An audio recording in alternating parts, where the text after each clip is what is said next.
Chapter 432. The boat with the white sail was slowly moving along the undulating curve of the bay. There was already a small boat coming from the direction of Danjo harbor. The small boat moved very quickly. In a moment it drew close to the large boat. The man on the boat made a hand signal, and the two boats slowly moved closer to each other. The rope ladder was lowered. An official with a head full of sweat panted as he climbed up. At this time, Fan Xian had already changed into normal clothes and was putting on shoes. He didn't have time to say anything. He nodded his head and indicated for the official to speak. The official wiped the sweat from his forehead and said in a trembling voice, "I am the Dianli of Danjo. I have come to welcome the imperial envoy on his return to his hometown." Hearing these words, Fan Xian paused. Earlier, he hadn't noticed the official's robes. Hearing him say he was a Dianli, he couldn't help but be surprised. He was not a person who liked to be flattered, but he knew that the commissioner of the Overwatch Council, the imperial envoy, returning to his hometown, the local officials in Danjo would certainly feel honored and would do everything they could to flatter him. Why had the Zhizhou not come, but a Dianli had come? He unconsciously glanced at the ant-like people on the dock in the distance and narrowed his eyes. Where is the Zhizhou? However, this unintentional sentence landed in the Danjo Dianli's ears like a clap of thunder. He was given quite a fright. With a mournful face, he said, "Sir received news of your arrival.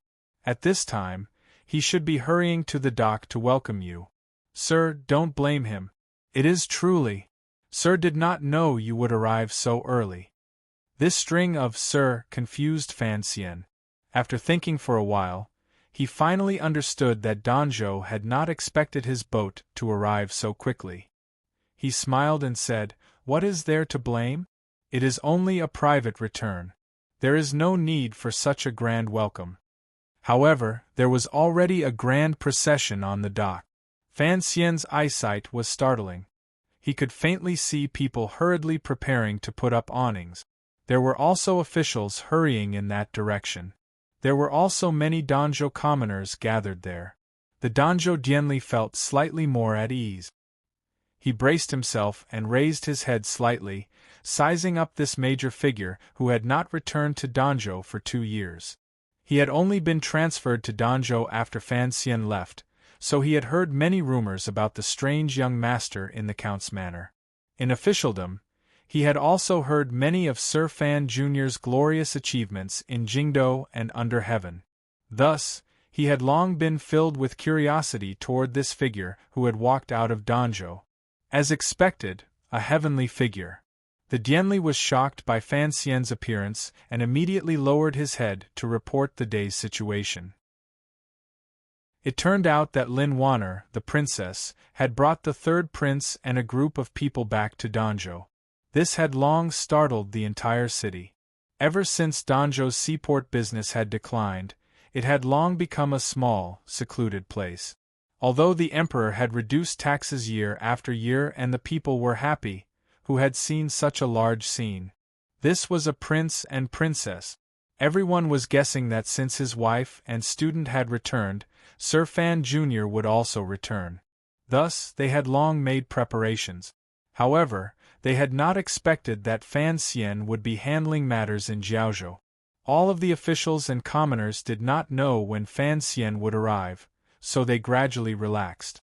It was not until today that a group of completely black riders suddenly arrived outside the city. They passed through the city defenses and came directly to the docks to set up defenses. Only then did the commoners guess that Sir Fan Jr. would arrive today. Time was too tight, so only the Dianli, who had coincidentally heard of this matter, had rushed over. The Danjo Zhizhou and other officials were probably still in their manners avoiding the summer heat. At this moment, they were hurriedly putting on their clothes and rushing over. The Danjo Dianli was afraid that the government would not be able to set up in time and cause Fan Xian, this major figure, to become angry, so he had quickly come up on a small boat to ask for forgiveness. He carefully looked at Fan Xian's expression. Fan Xian suddenly opened his mouth and asked, Is the old lady well? The Dianli smiled flatteringly and said, Her body is very healthy. The Zhizhou often comes into the manor to pay his respects. Fan Xian suddenly furrowed his brows.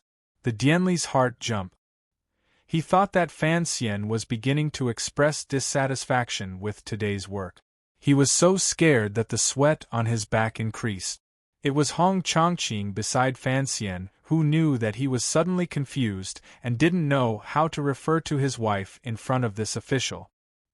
He smiled slightly and said in a quiet voice, Is the mistress here? Fan Xian let out a breath and nodded.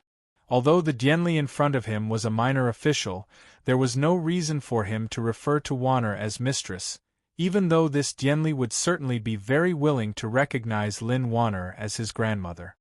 Madam is in the manor, the Dianli carefully said. The old lady is also in the manor. The weather is hot today. I was afraid that the old lady would be worried about you and insist on coming to the docks to receive you, so I didn't dare report to the manor. Fan Xian nodded his head with satisfaction and patted the Dianli's shoulder with approval. He also had the same intentions, so he didn't have the Black Knights report to the manor. He had even prepared to give the old lady and some people in the city a surprise. The Dianli was overwhelmed by the favor. Have the people on the docks disperse, Fan Xian smiled and said. Lend me your little boat. I'll go back myself in a bit. Since the old lady and Wanner had not come to the docks, he couldn't be bothered to interact with those officials and his fellow villagers in Danzhou. It would not be too late to gossip about them in the future. He sat in the bamboo shed with a serious expression. That time in Suzhou was enough for such an uncomfortable experience.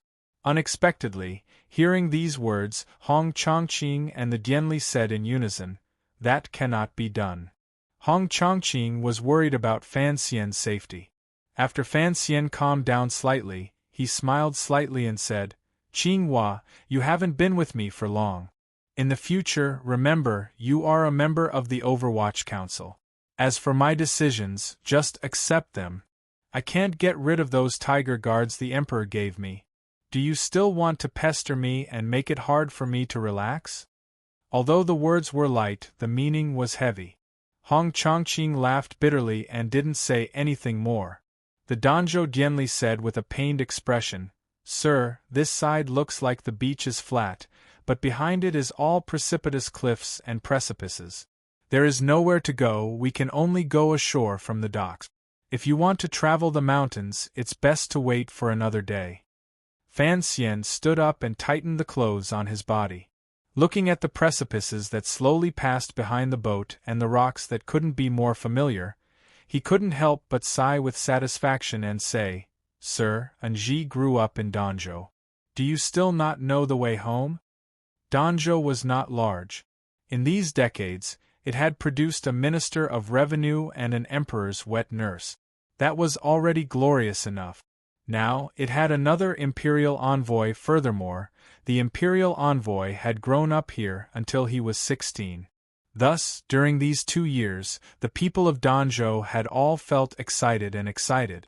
Even when they interacted with the people of neighboring provinces, they had a glimmer of confidence and pride.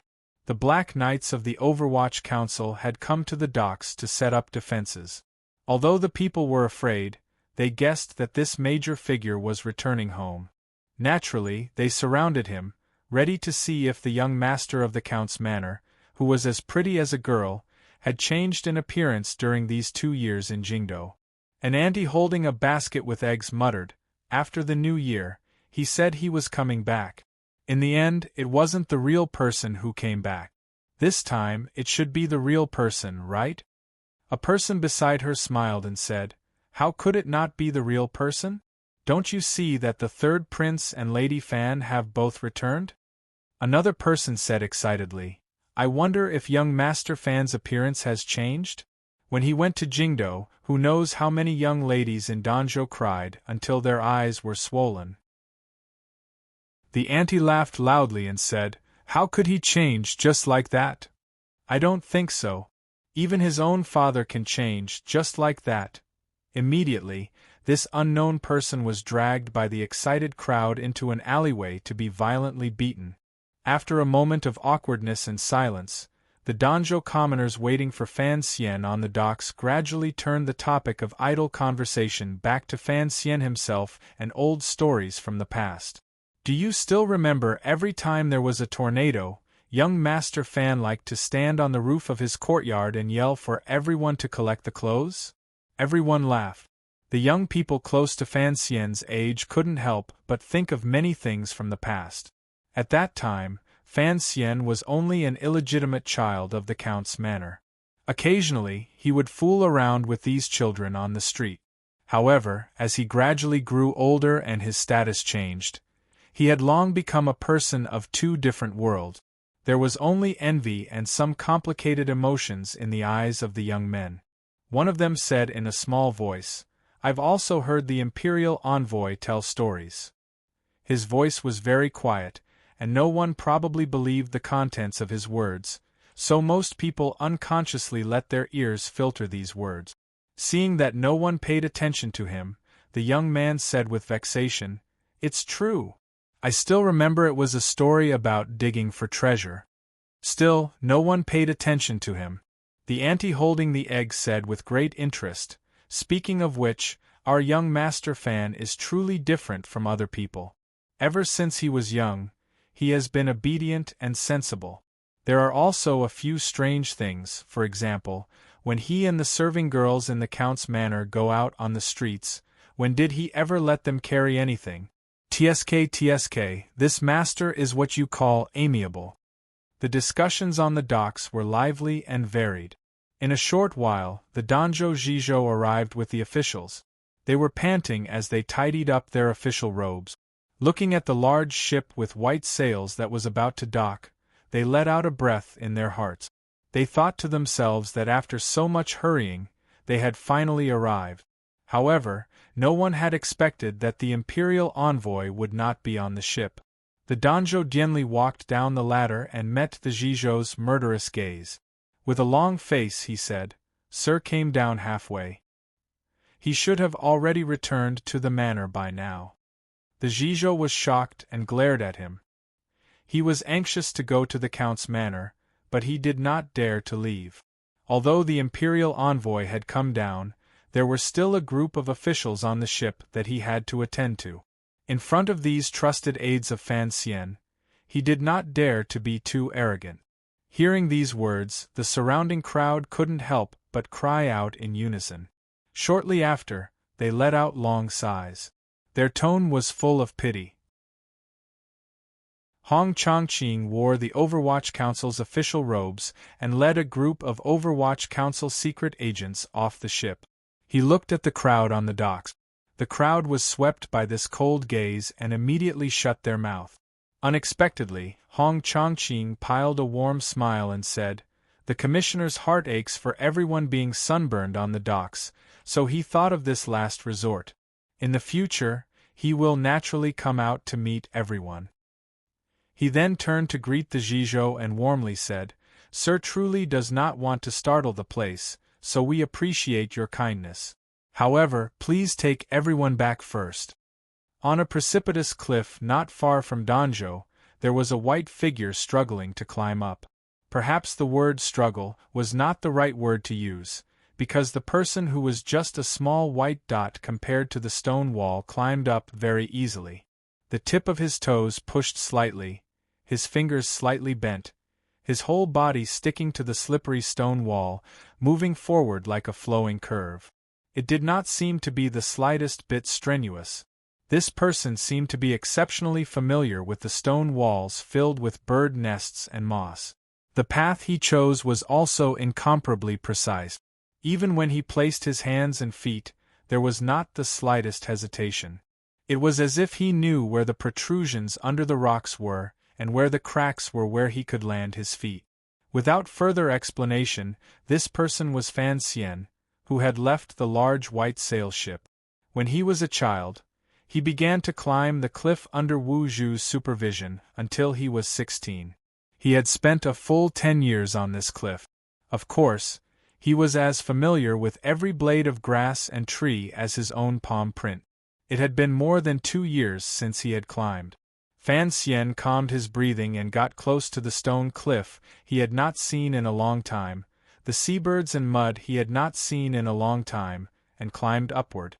Before long, he was already standing on the highest cliff, looking down at the waves crashing against the rocks below his feet and the view of Danzhou in the distance. He turned around and, with some surprise, saw a large cluster of small yellow flowers blooming. Other than the flowers being a bit more luxuriant, everything on the top of the cliff seemed to have not changed in the slightest from 2 years ago. Fan Xian sighed and sat down. His 2 feet swayed on the edge of the precipice. A faint worry and longing rose in his heart. Uncle Wu Zhu was not here. After I finished writing yesterday, I was happy again. At night, I was preparing to read the reviews carefully when I suddenly found that there were fewer reviews than usual. I was confused. I scratched my head and thought, is my honey really someone else's potassium cyanide? Only after asking did I find out it was in the new edition. The reviews on both sides are a mess. Do I have to run to both sides? P.S. I bought 20,000 yuan. Where would I have the money to buy 20,000 shares? I don't care about being awesome. In any case, my state of mind is excellent. I'm not afraid at all. Friends, don't push for shares. I sincerely thank you. I'm a rookie. My eyes are dazzled and my heart is dazzled. I don't have the money. I continue to scratch my head and let the dandruff fly. P.S. Today is the Lunar New Year. The whole world is celebrating. I hope the festival will become more and more beautiful. Also, my apologies. I will write the part about returning to Danzhou in great detail, so progress may be slow. I personally value this part. Above. To be continued. If you want to know what happens next, please log on to www.cmfu.com. There are more chapters. Support the author and support the original reading. Chapter 433. The sea breeze blew against Fan Xian's face, waking him from his thoughts. Sitting silently on this precipitous cliff, he ran through all the stories of his rebirth in his mind. This was not only because he thought of Uncle Wu Zhu, but also because this familiar cliff top made him feel something. Many years ago, it was on this cliff that Fan Xian, as a young boy, made his 3 wishes in front of Wu Zhu. To have many, many children. To write many, many books. To live a very, very good life. Uncle Wu Zhu concluded that Fan Xian needed many, many women, many gunmen, and many servants. Thus, he needed a lot of money, which was power. Thus, the 2 of them went to Jingdou. To this day, in Fan Xian's second life, he had already had many experiences with the opposite sex. Although not much remained, he had no children. However, he was not in a hurry. He didn't hire gunmen, but he was almost at the end of Dream of the Red Chamber. Copying poems in front of the palace, copying poems when he met beautiful women. Without question, he had grown into the world's greatest gunman. As for money and power, Fan Xian had also obtained a lot, but a very, very good life? He furrowed his brows and shook his head. People were never satisfied. Recalling and concluding did not take him too long. After confirming that Uncle Wu Zhu was not on the cliff, he decisively rolled up his trousers and followed the familiar stone path between the cliffs, sweeping down like a bird. The reason he had returned to Danzhou, and was not in a hurry to see his grandmother, instead coming to the cliff, was because Fan Xian had long been worried about Wu Zhu. Although in the past half-year, he had not revealed a glimmer of anxiety in front of or behind others. Of course, not many people knew of Wu Zhu's existence. In the depths of his heart, he was very worried. One day before he left Jingdou, in front of the Overwatch Council's frozen mirror-like pool, Chen Pingping told him the news of Wu Zhu's injury. In this world, the number of people who could injure Wu Zhu could be counted on one hand. In the battle with Ku He that no one knew about last summer, Uncle Wu Zhu and Ku he had separately recovered for many months. This time, how long would Uncle Wu Zhu need to recover? Originally, Fan Xian was already used to the blind uncle's mysterious appearance, but when he thought of Wu Zhu's strange injury this time, he still couldn't stop worrying. He always felt that things were not so simple. The lack of news for half a year made him even more angry. So, as soon as he returned to Danzhou, he tried to find traces of Wu Zhu. However, Uncle Wu Zhu was not here, and he did not know how his injury was. Taking advantage of the dusk, Fan Xian quietly walked alone into Danzhou, the place he had grown up in. He greedily breathed in the slightly salty and damp air. His mood brightened and did not become salty and damp. Walking past the city gate, the cloth shop, and the wine shop, the sky was dark. No one noticed that this young man was the imperial envoy that the people of Danzhou had been eagerly waiting for. He walked all the way until he arrived outside the shop. Fan Xian closed his eyes and listened. He then turned into a side alley. Stepping on the moss that had not been imprinted on his footsteps for a long time, he fished out a metal key from beside the dusty door and opened the back door. His entire body flashed in. The front and back rooms of the shop were covered in dust. The goods on the shelves had probably long been emptied by thieves. Only the chopping board in the back was still there. The thin knife marks on it seemed to tell the story of a young man chopping radishes. Fan Xian chuckled and went forward to pick up the kitchen knife beside the chopping board. He gestured a few times. This kitchen knife had been gifted to him by Uncle Wu Zhu. Uncle Wu Zhu never left marks on the chopping board when he chopped radishes. Later on, he had managed to do it with some difficulty. The taste of the radishes and sorghum was not bad. Without wasting too much time, when Fan Xian stood in front of the door to his own count's manor, the sun had not completely set below the mountain behind him. The warm light still shone inside and outside the incomparably lively count's manor. Today was a big day for the imperial envoy to visit his hometown and relatives, so the servants in the count's manor were all busy, excited, and proud. Everyone's faces were like the two large red lanterns hanging at the manor's entrance, glowing with red light and high-spirited. The officials in Danzhou begged for an audience but had no door. They had long been politely asked to leave. The people passing through the manor door were all the servants and housekeepers of the manor. Fan Xian stood with a smile at the door and looked at those familiar faces. He didn't know what he was thinking. There were a few unfamiliar faces that had probably only been summoned into the manor in recent years. "Young man, don't stand at the entrance." However, his tone was not very fierce. Under the care of the old ancestor, the count's manor had always been very strict. There were very few cases of bullying the good and suppressing the kind. Fan Xian smiled bitterly and opened his mouth. Before he had time to say anything, he heard a figure passing through the manor scream. Ah! The person who screamed was a young servant girl. Her face was flushed, and her eyes were shining as she stared at Fan Xian outside the door. She ran out in small steps, almost tripping over the high threshold. Fan Xian was so frightened that he hurriedly held her up. The little servant girl broke free of Fan Xian's hand like she had been electrocuted. Her hands twisted as she looked at Fan Xian. She was so excited that she couldn't speak. The housekeeper outside the door was curious. A few old people finally saw Fan Xian's appearance clearly in the dusky light, and also let out a cry. The little servant girl finally came to her senses. Her face was bright red.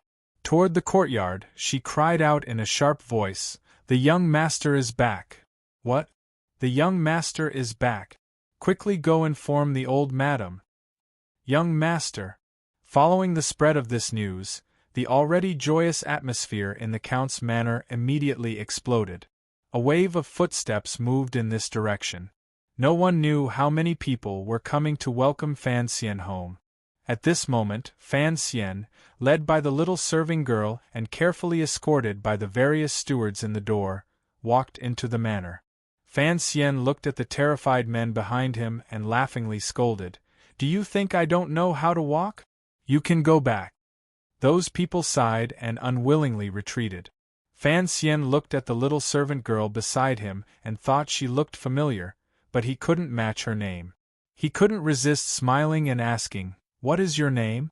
Are little Qing and little Ye all right?" The little servant girl immediately became sad. She thought to herself, the young master has been away for less than 2 years. How could he have forgotten her name? She had heard from her sisters that the young master had been a good master who loved his servant girls since he was young. He was the most gentle and polite. She couldn't resist glancing at Fan Xian with hidden bitterness and said, "Young master, Sister Qing is already married. Sister Ya is still in the manor. I am Xiaohong." Xiaohong? Fan Xian had already been unkindly stared at by the little girl's resentful gaze. Now that he heard her name clearly, he almost fell in fright. He stared at the little girl's delicate face and still didn't believe it. He couldn't resist sighing and saying, "It's only been 2 years. How did you grow so big?" As the saying goes, a girl changes 18 times between childhood and womanhood. When Fan Xian left Danzhou, Xiaohong was still a 12-year-old tea girl.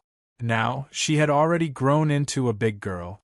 Her figure was already visible, and her features had developed. No wonder Fan Xian didn't recognize her at first. Before the master and servant could exchange feelings, they heard a clamor coming from the west. The chattering was like countless birds swooping in. Fan Xian's eyes were sharp. He saw from a distance that his tiger guards, Hong Chongqing, and the others had fallen behind. From this, it could be seen how urgent the women lined up in front of the formation were. A wave of fragrance wafted over. The servant girls in the Count's manor stopped not far in front of Fan Xian. They looked at Fan Xian with faces full of joy. They then respectfully bowed. "Greetings to the young master." The servant girls' faces were mostly filled with joy and excitement. Occasionally, there was a trace of sadness from being separated for 2 years. At this time, the housekeeper and servants of the Count's manor also hurried over from the back and knelt down in greeting to Fan Xian.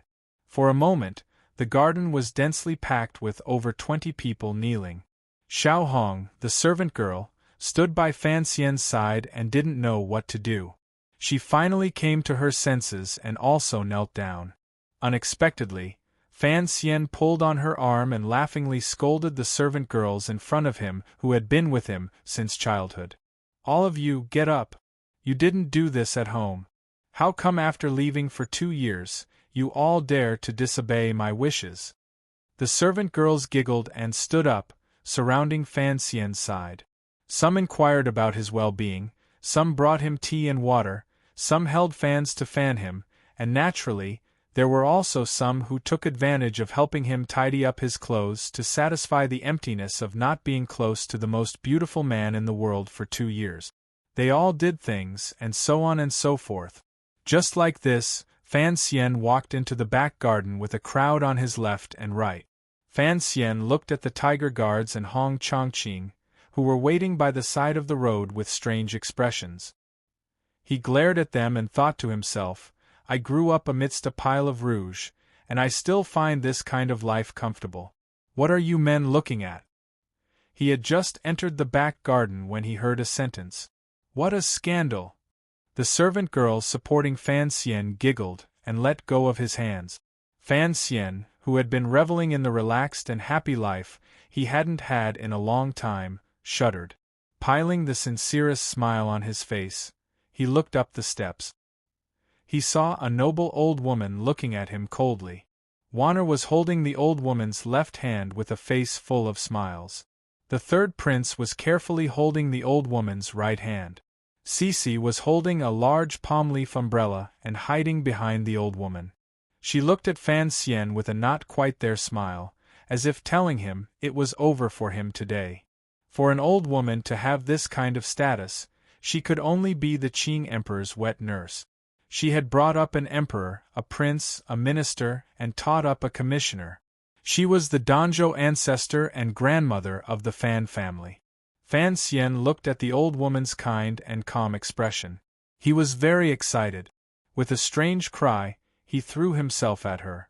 Who would have thought that in the middle of his journey, the old woman had already shouted in a cold voice, "Stop!" Fan Xian was stunned and stood dumbly on the ground. Looking at his grandmother, he didn't know what mistake he had made. The old woman slowly examined her grandson, who had been gone for 2 years. Her gaze gradually moved down from Fan Xian's face. After confirming that the little guy had all 4 limbs and was not disfigured, she nodded her head with satisfaction. However, when her gaze fell below Fan Xian's legs, her gaze still became cold. "Go wash your feet. You're already so old, yet you don't care at all," the old woman scolded sternly. Fan Xian lowered his head and looked at his muddy feet. Only then did he remember that when he climbed the mountain, he had long thrown away his shoes. Involuntarily, he raised his head and said with a bitter and pitiful expression, "Grandmother, wash first."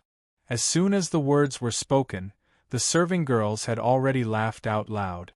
They brought out a chair for Fan Xian and went to fetch hot water to serve Fan Xian as he washed his feet.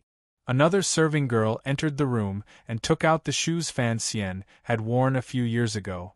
Tilting her head, she giggled and said, "Young master, I wonder if your feet have grown." Fan Xian allowed them to clean him up with a bitter expression.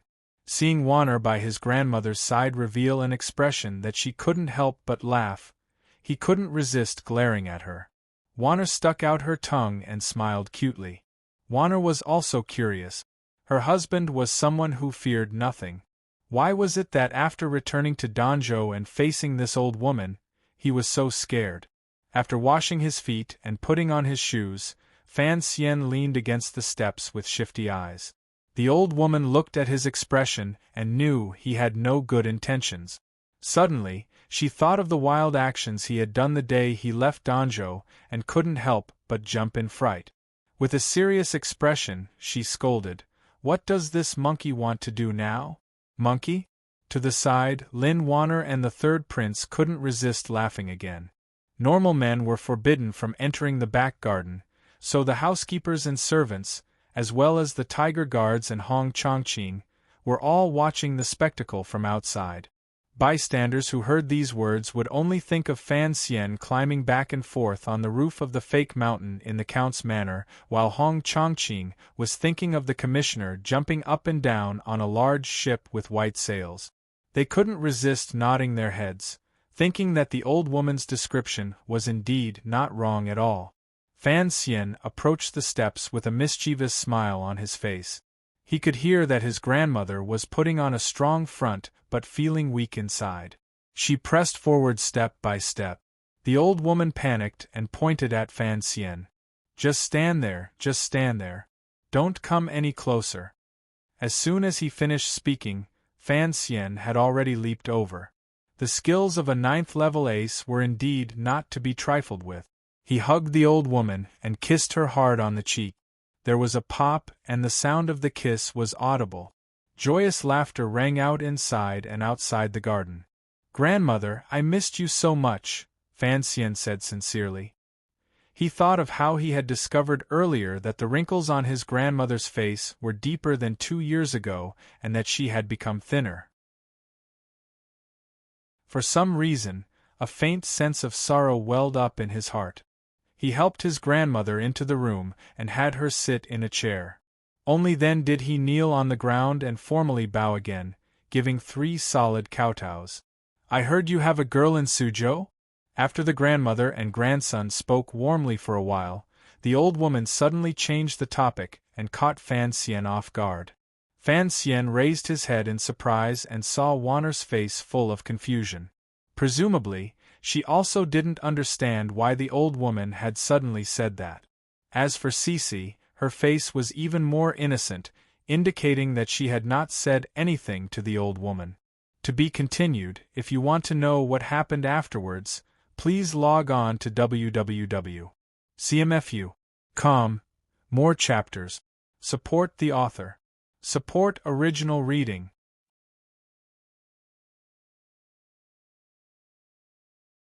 Chapter 434. Suzhou. Fan Xian chuckled and said to his grandmother, "What girls are you talking about?" "If you're talking about girls, I built a Baowu brothel in Suzhou. There are a lot of girls there." The old woman shook her head helplessly. "This is another matter. You can be an official, but you have to do this kind of romantic business. Aren't you afraid of losing face?" Fan Xian did not feel it was embarrassing. He smiled merrily and said, "That is the second prince's business. I am just looking after it on his behalf." After he finished speaking, he looked at the third prince, who was sitting next to the old madam. The third prince's little face suddenly showed a look of embarrassment. The Baowu brothel in the beginning had something to do with this kid. The old woman sighed and said, "Don't keep changing the topic. You know who I'm asking about." Fan Xian fell silent. He knew that his grandmother was asking about Haitang. The matter between him and Haitang had spread throughout the world. His grandmother was not a pure old woman who did not pay attention to outside matters. Of course, she knew the story. However, this matter was problematic. Furthermore, in front of Warner, he really didn't know what to say. He raised his head and smiled warmly. "Grandmother, don't listen to the rumors outside. Haitang is in Jiangnan and is only helping me handle some matters." The old woman did not believe it and said suspiciously, "Why would a northern Qi person always stay by your side? She is not an ordinary woman." Fan Xian was speechless. He secretly glanced at Warner and found that his wife's face was calm, but her little hands were gripping the corners of her sleeves. He couldn't resist laughing bitterly, and facing his grandmother, he said, "Don't misunderstand." "Is it a misunderstanding?" The old woman looked at him with a not quite there smile. After all, there were still people in the hall, so it was not good for the old woman to speak directly. She only slowly said, "There are some things that should be done openly.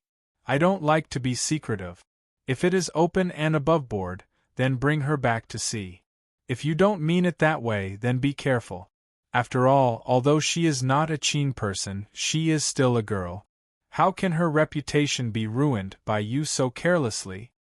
Fan Xian smiled bitterly. "Did you hear that?" said the old lady, staring at him. Fan Xian sighed and nodded. He thought to himself, this matter was not a matter of yes or no. His shamelessness had indeed been seen through by his grandmother at a glance. As for Haitang, Lang Tiao had already gone to Suzhou. Given Haitang's personality, she probably would not oppose her own sect. Once she returned to Northern Qi, it would be difficult to see her again. There was no need to go into detail about what would happen next. "I said, Grandma," he said with a bitter face, "I haven't been back for 2 years. Why are you scolding me as soon as we meet? Can't we talk about it later?"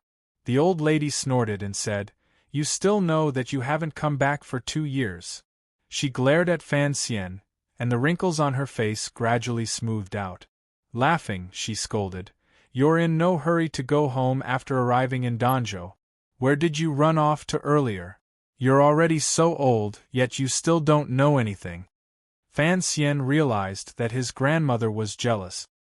He laughed and said, "I got off the boat halfway and went for a walk." Without waiting for his grandmother to speak, he threw her a glance first. The grandmother and granddaughter had lived together for 16 years. How could they not know each other's hidden thoughts? The old woman coughed lightly and said, "It's getting late. Prepare to start the banquet. I still have some things to say to Enji." Finishing these words, she stood shakily and prepared to bow to the third prince in accordance with her duties. The old woman was the wet nurse of the royal family and could be considered a family servant.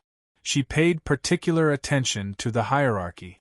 Lin Warner was Fan Xian's wife, so as a grandmother, she did not have to care. However, the third prince was living in the house, so she always maintained etiquette. However, her position was too unique. The third prince had always called himself Fan Xian's student, so how could he accept this ancestor's bow? The child struggled until his face was bright red. He dodged away with all his might and ran out the door like his but was on fire. Fan Xian went forward and gently held Wanner's hand. Leaning close to her ear, he said something. Wanner nodded repeatedly and took Cece out the door as ordered. There was only the old woman and Fan Xian left in the hall. Fan Xian moved over a small stool and sat beside his grandmother. Just like in the past, he listened to the lecture properly. Now that there were no outsiders, the old woman's words were much more direct. That Haitang, what are you going to do with her? Fan Xian tilted his head and thought for a while. He furrowed his brows and said seriously, "It will be difficult to marry her. Let's stall for some time first." "Do you want to marry her?"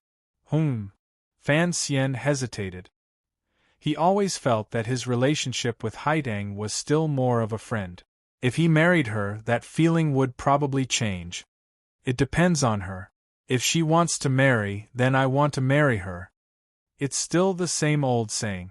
After all, the Fan family is a large and influential family. How can we let her drift outside alone? The old woman coughed gently. "Since you like her, you will have to marry her." Fan Xian forced a smile. He thought that this matter was not something the Fan family could decide on its own. However, since his grandmother had set the goal, he could only work hard to carry it out. He used his palm to gently pat his grandmother's back and quietly sent a sliver of Tianyi Dao's gentle zhenqi into her to help her adjust her body. He was pleased to find that his grandmother's body was not bad. Although she had aged a bit these 2 years, there were no signs of decline. However, even if she marries, there must be a hierarchy, the old woman suddenly said seriously. "You can't mistreat Wanner.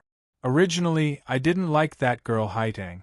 For her to be with you without a title or status, how is that appropriate?" Fan Xian was speechless. He knew that he had been busy with official business and had indeed neglected his wife. Furthermore, Wanner appeared calm on the surface, but in the depths of her heart, she was meticulous.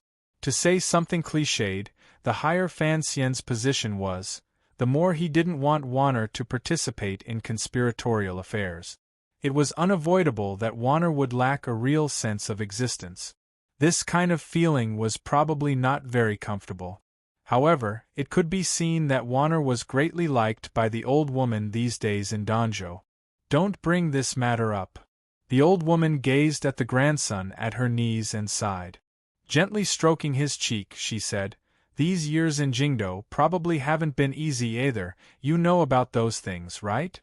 In reality, during the 16 years in Danzhou, Fan Xian and his grandmother had not been overly intimate with each other. Fan Xian knew that it was because his grandmother wanted to raise him into a cold and hard person. Only then would he be able to protect his life in Jingdou. When was the last time his grandmother had been so gentle?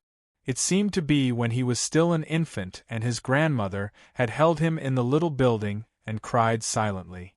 Fan Xian was slightly absent-minded. It was also because of that night that he knew that other than Uncle Wu Zhu, there was also his grandmother who treated him wholeheartedly. "I know all about it." Fan Xian lowered his head. A moment later, he smiled and sighed. The problem of one's birth is always so hard to imagine. The old woman smiled slightly and said, "It's all in the past. I think the emperor still loves you." Fan Xian was silent and didn't reply. His grandmother had raised the Qing emperor. Presumably, deep in her heart, she was proud of this fact. However, it was clear that his grandmother's words did not explain everything. At least, she did not explain what she said on that night 18 years ago. He slowly raised his head and looked at his grandmother's wrinkled face. In a quiet voice he asked, "Grandmother, my mother, how exactly did she die?" The old woman paused as if she hadn't thought he would ask this question. After a moment of hesitation, she slowly said, "Your father still hasn't told you?" Fan Xian smiled weakly. "Father has said it, but I still feel that it shouldn't be so simple. Your mother is an extraordinary person." The old woman lovingly patted his cheek. I believe the Emperor has already avenged her. As for whether or not there are any enemies left behind, naturally, those boys will take care of it. Those boys were the ones who had fought every day in King Cheng's manor. Fan Xian smiled. It looked like his grandmother didn't know the details. Perhaps she didn't want to tell him her guesses.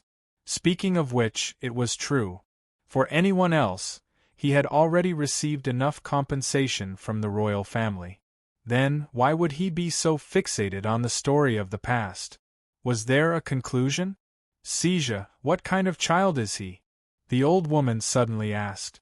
Fan Xian smiled shortly after. Only now did he remember that ever since his second son was born, he had always lived in Jingdo. He had never even seen his grandmother.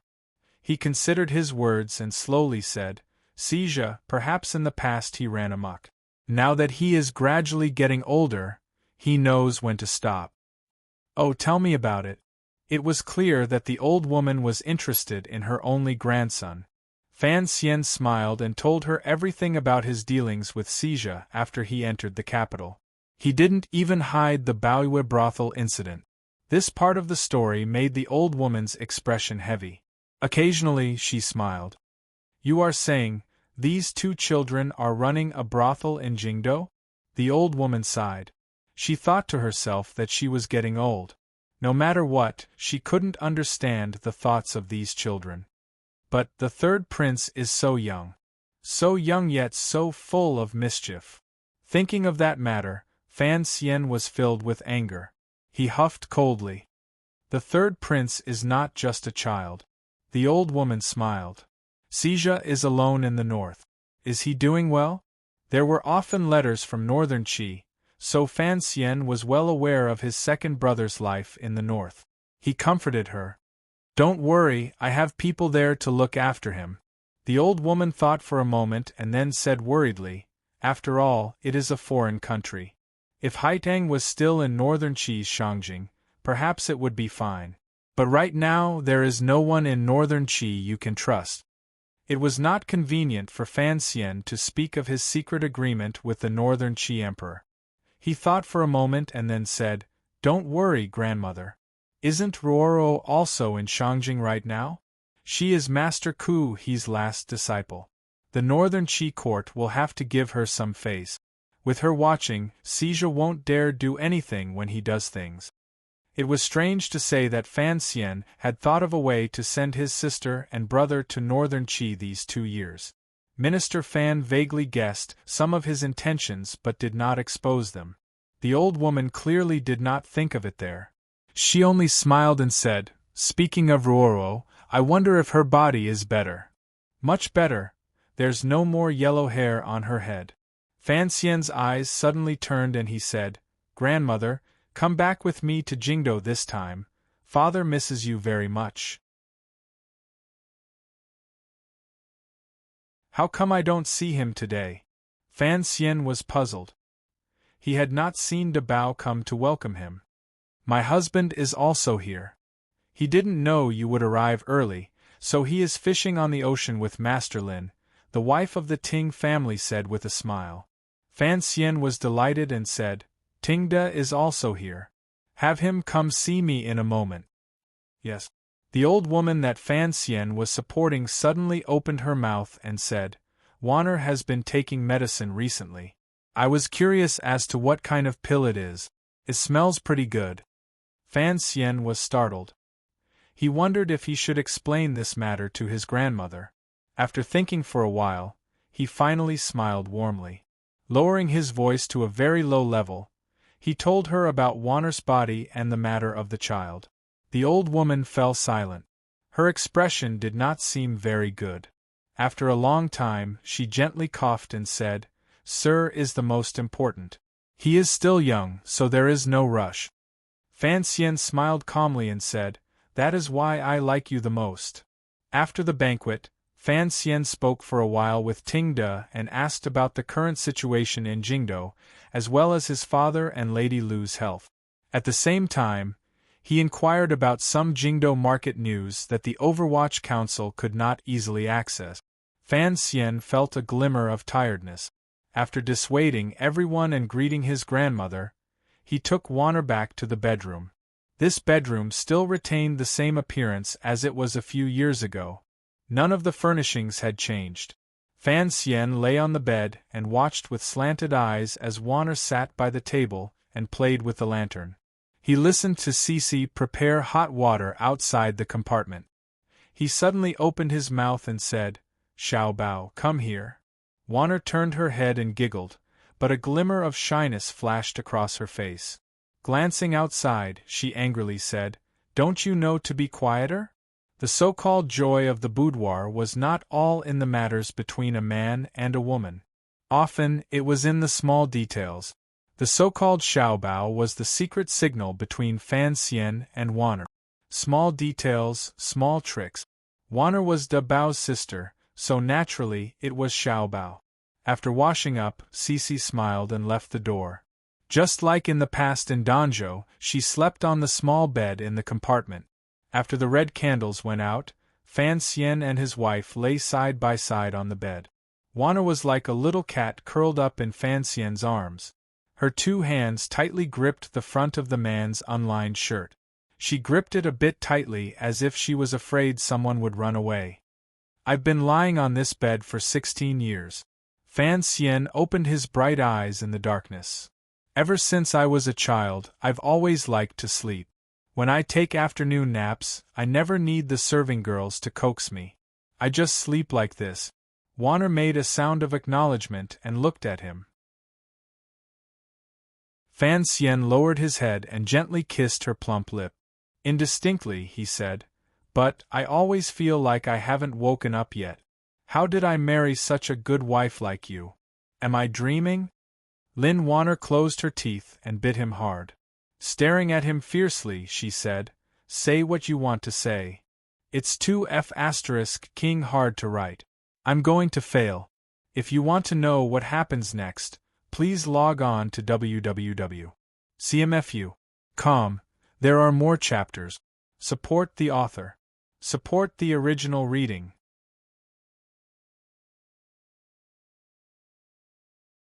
Chapter 435. Fan Xian felt the pain. With a pained expression, he stuck out the tip of his tongue and licked his broken lip.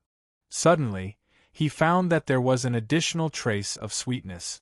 Only now did he know that the anger Wanner had been holding back these few days had all exploded in this bite. He chose his words carefully and said, "It's not that I want to say anything else. I just feel that these days have been hard on you." Lin Wanner turned her body in his embrace and said indistinctly, "Hard on me? I don't have time to keep you company," Fan Xian said after thinking for a bit. Fan Xian thought for a bit and said, "Now that my sister and brother have both gone to Northern Qi and Yi Linger is married, it is impossible for Ro Jia to play with you.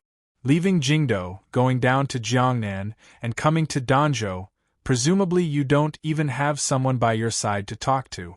Before he could finish speaking, Lin Wanner's large eyes gradually became misty.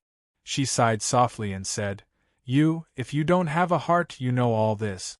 If you do have a heart, how can you bear to treat me like this?" Fan Xian's heart grew cold hearing this. He coughed and asked, "How have I treated you? Is that all you want to say?" Lin Wanner looked seriously into his eyes. Fan Xian thought for a bit and then nodded. Lin Wanner smiled coldly and said, "You're starting to be shameless again.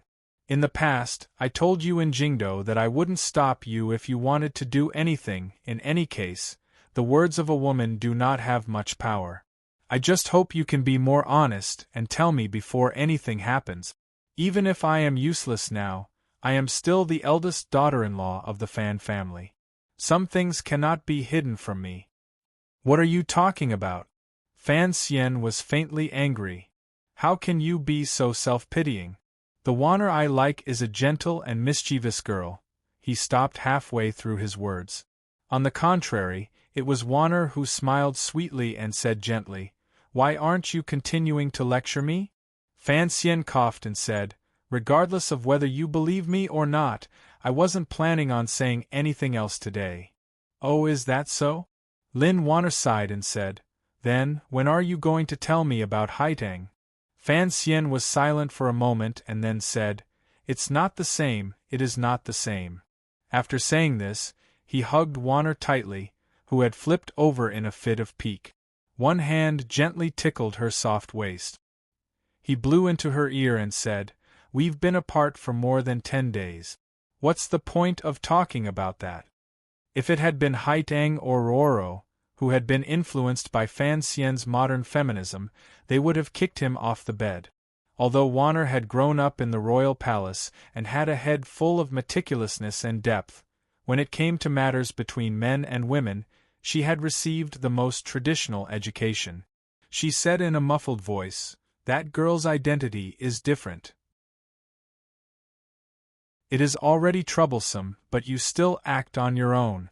In the future, who knows what trouble you will stir up." Fan Xian listened to these words that seemed to admit it, but his heart did not relax. On the contrary, a faint apologetic feeling welled up. People, especially men, would be lying if they said that they did not love someone. But it would be a lie if they said that they would love someone for the rest of their life. Admiring jade on the eastern mountain, watching the sunset on the western mountain, doing different things in different places. No one could deceive themselves or brainwash the world. But you stay at home every day, and there is no one to play mahjong with you. It is quite boring. Fan Xian did not want to continue on this topic, because he suddenly realized that Haitang's position was still that of a friend. That girl might not be willing to marry into the Fan family. Why should he worry about this ahead of time? Why should he make his wife worry and sour with him? The concubines in the palace don't just pass their days like this. Fan Xian's words touched the true weakness in the depths of Lin Wanner's heart. She couldn't help but sigh. She had grown up in the palace. Her mother was the illustrious eldest princess, and her father was Prime Minister Lin. Unfortunately, she had been locked up in the palace and had only seen her parents a few times.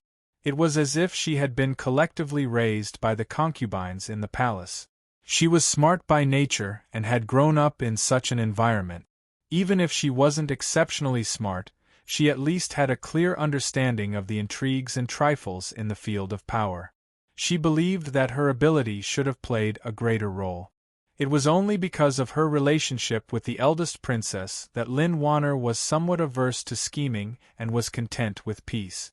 It was also because of the hostile relationship between her husband and mother that Wanner could not have found a suitable place to shine. This was something that she and Fan Xian had discussed a long time ago. If a person could not find a place in their surroundings, they would eventually feel a sense of loss. If she was just an ordinary woman, then she could manage the household, be filial to her parents-in-law, serve her husband, and raise a daughter. But Lin Wanner's birth determined that if she continued to be ordinary, she would always feel some regret in her heart. Especially since there were already many people who were beginning to shine at Fan Xian's side. At some point, Lin Wanner was already prepared to accept her fate.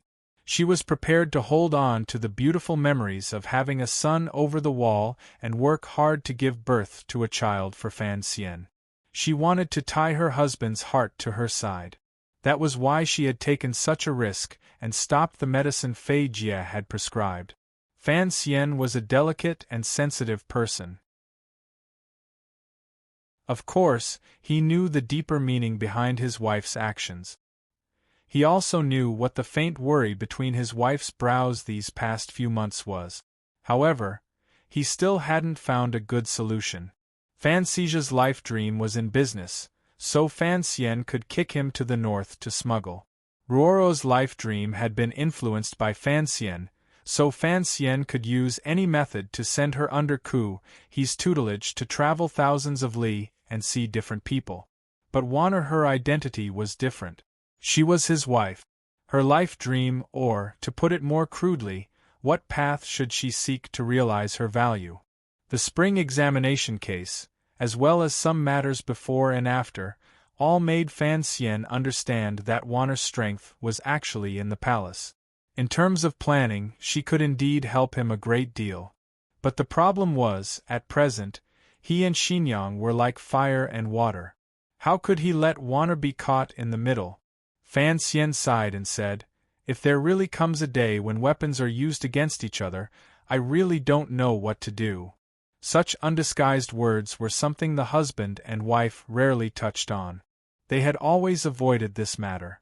Lin Wanner was silent for a long time and then said, "You know, I don't have much affection for my mother, but, after all, she is my mother." "I understand."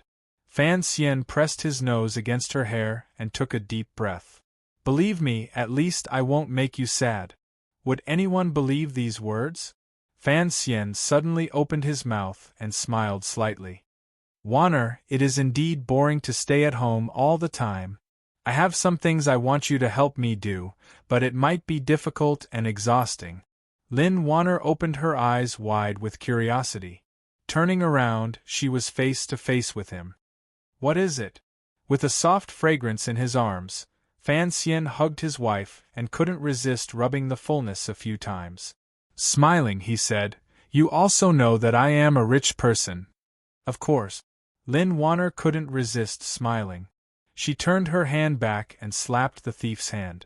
Fan Xian said seriously, "When I went to Jiangnan for the first time last year, I found that although Jiangnan is rich and populous, there are still many commoners who do not have clothes to cover their bodies and food to fill their stomachs. You see, even Jiangnan is like this, much less Jiangbei. There are also the commoners in the middle reaches of the Yangtze who have suffered from floods. They don't know how to survive." Lin Wanner asked curiously, "Didn't you say that the silver you found in the palace treasury has already been transferred to the river transport governor's yamen?" "That is only a portion," Fan Xian said after thinking for a bit. Fan Xian thought for a moment and then said, "You know the affairs of the court better than I do. Not many of those officials can be trusted. If I send the silver to the court, even with the Overwatch Council and Yang Wanli keeping an eye on it, what should flow away will still flow away.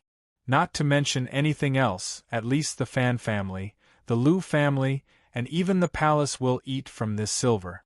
So I think there are some things we can do ourselves." "What things?" "Jiangnan is truly rich. Those rich merchants can take out millions of liang of silver." Fan Xian smiled coldly.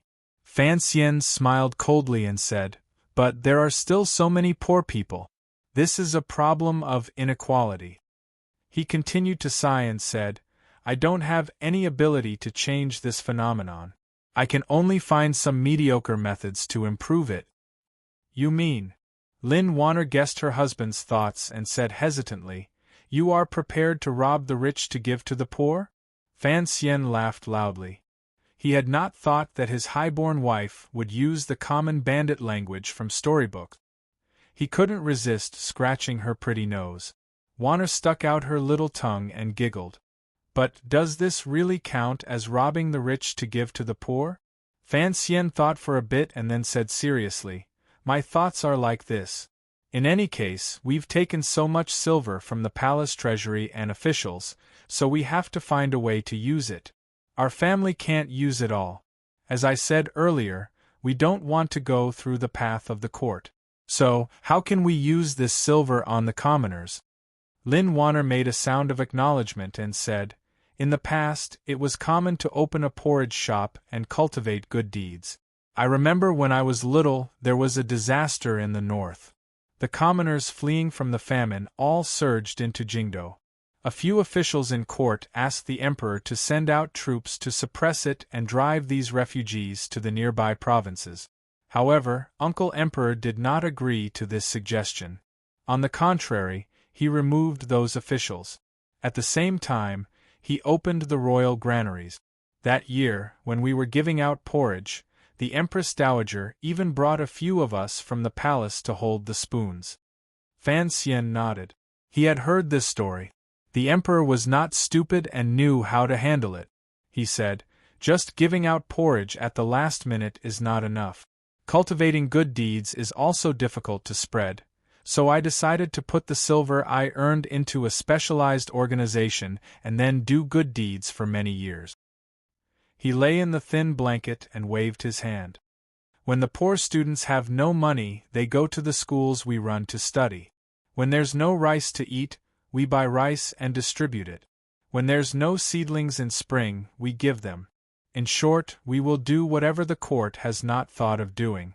Lin Wanner looked at his confident expression and also became excited.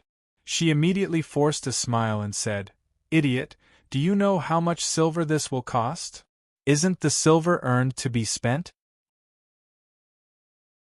Fan Xian smiled and said, "In any case, what I earn is the silver of the court and the merchants, and the court and the merchants take the silver from the hands of the common people.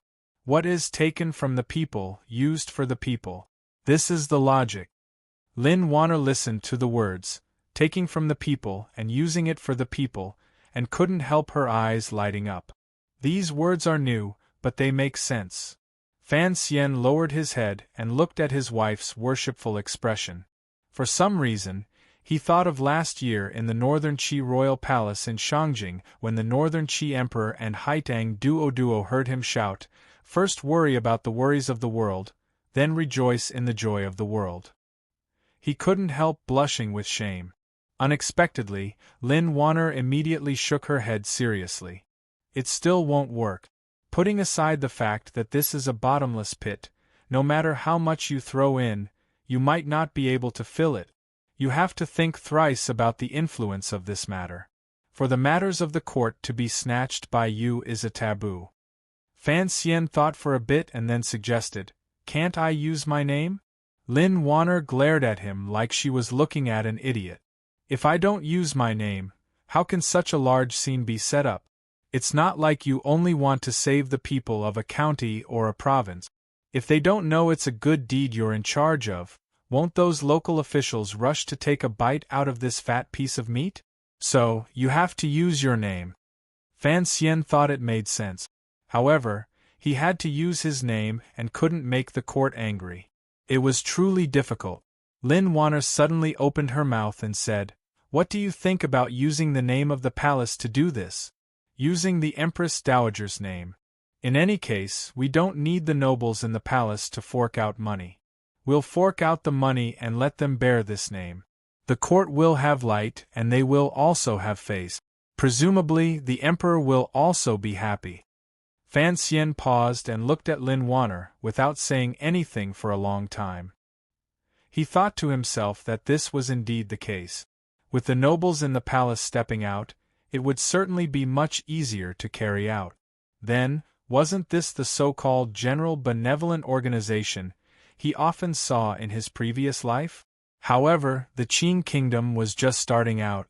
Presumably, it would be much cruder. However, since there was a beginning, it would improve the lives of the common people. Lin Wanner's interest was piqued, and she continued to suggest ideas. "But, no matter how rich you are, you won't be able to afford such torment. I think it's better to help the needy and not the poor. The true focus should still be on reading and disaster relief. The daily things to do." Halfway through her words, she stopped. Fan Xian also stopped. The two of them looked at each other and then laughed at the same time. There was a glimmer of embarrassment and self-mockery in their laughter. Just what should be done to make the people of the Qing kingdom and even the world live better? This pair of husband and wife were both born with golden spoons in their mouth. How could they know the details? It was just a general discussion. If they really wanted to talk about the specifics, they would only go around in circles on reading and serving porridge. After laughing for a while, Fan Xian said seriously, "We still have to do it. There will always be people who understand these things. Yang Wanli was born poor. Once the matter of the dike has calmed down, we'll summon him to the capital to talk about it." The reforms of his previous life flashed through his mind. Although the Qing Miao and the like looked bright and fresh, Fan Xian knew he did not have the power to change the general situation. He thought to himself that he could only go so and patch things up. Although it was trivial and couldn't change much, it could at least make the lives of the common people a little better. Even if it was just a little, this matter could still be done. In any case, Fan Xian didn't need to worry about it. He only needed to spend some money. I'll leave this matter to you. Fan Xian looked at Wanner with a smile. Wanner was startled and said, "How can you leave such an important matter to me?" "If you do it, I'm at ease," Fan Xian said with a smile. "Besides, if we want to get the nobles and ladies in the palace to buy shares, if you don't show up, how can it be done? If the women do it, the risk will be less than if I show up. Don't say you're not willing to do it." Willing? Hearing this, Lin Wanner was endlessly excited. It wasn't easy to have something to do. How could she miss this opportunity? The husband and wife said a few more words and prepared to do it after some time. During this time, Fan Xian couldn't help but say a few beautiful things like, "It is better to teach a man to fish than to teach a man to fish," which shook Wanner again and again. The couple talked non-stop and, on the contrary, lost their desire to sleep. "How long have you been preparing for this?" Lin Wanner buried her head in his chest and asked in a humming voice. Fan Xian let the cat out of the bag. "Almost half a year."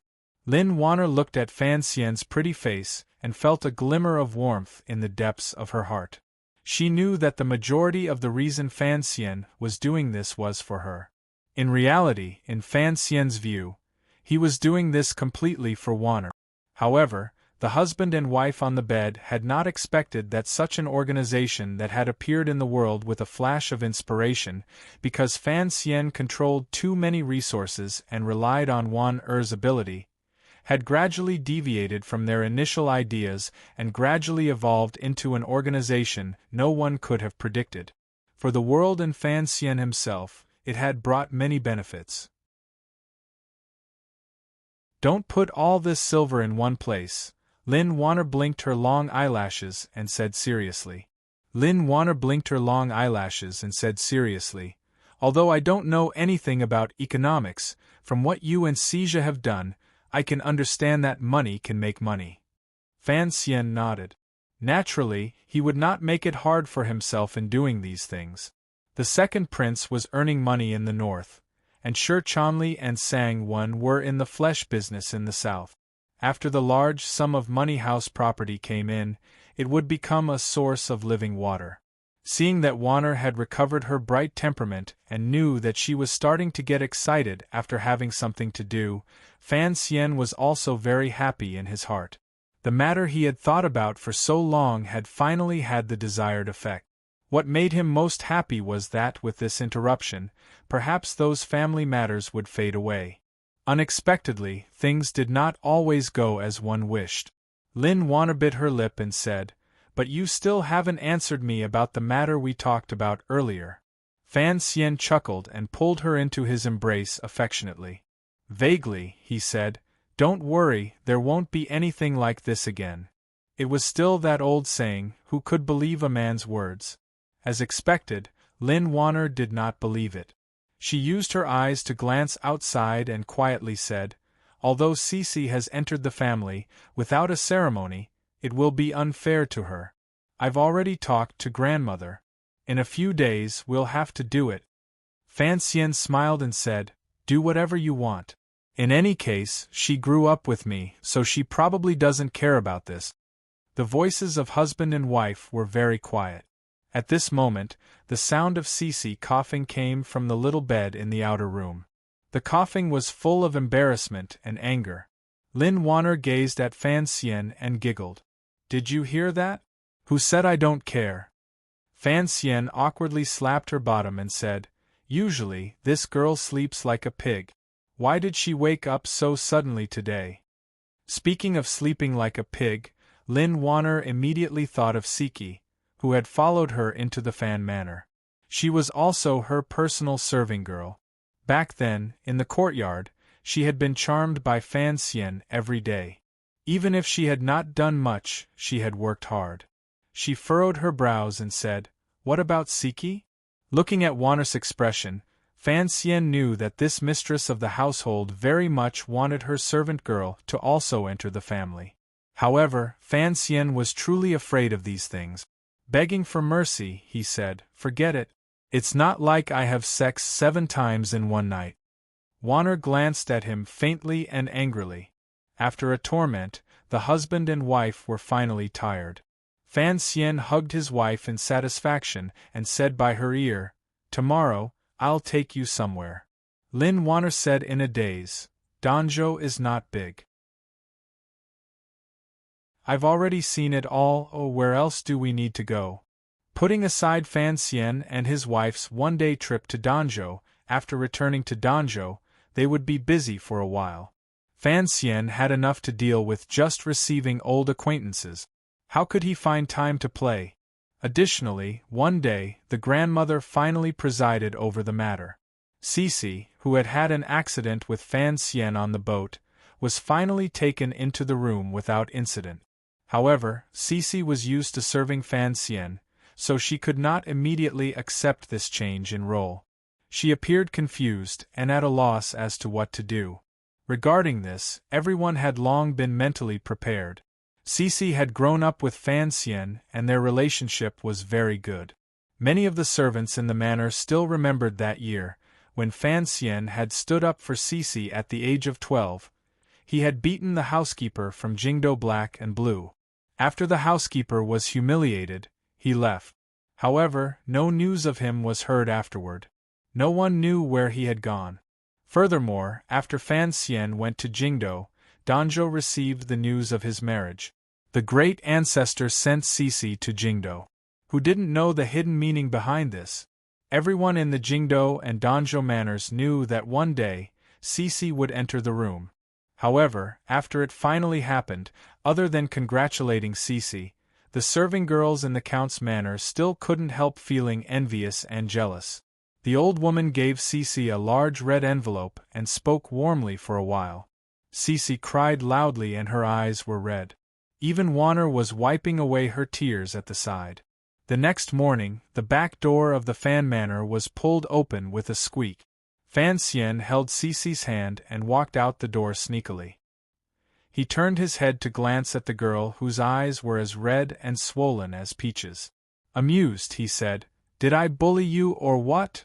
Cici choked and glared at him. In any case, in this manner, she was the only one who dared to be impolite to Fan Xian. She looked at the rising fog in Danzhou and the quiet road. Unable to resist, she asked curiously, "Young master, where are we going?" Look, she still couldn't change the way she addressed him. Fan Xian held her hand and felt that it was indeed a bit exciting. It was like a clandestine affair. However, they had clearly just openly entered the room yesterday. From this, it could be seen that men were indeed a very despicable animal. A warm smile flashed across his face. "We're going to buy tofu to eat. I recommend the new book, The Last Immortal. Book number 182558. It is very well written.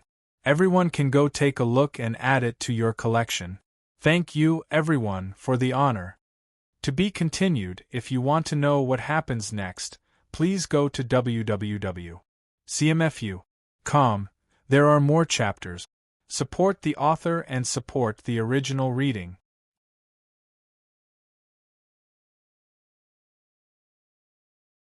Chapter 436.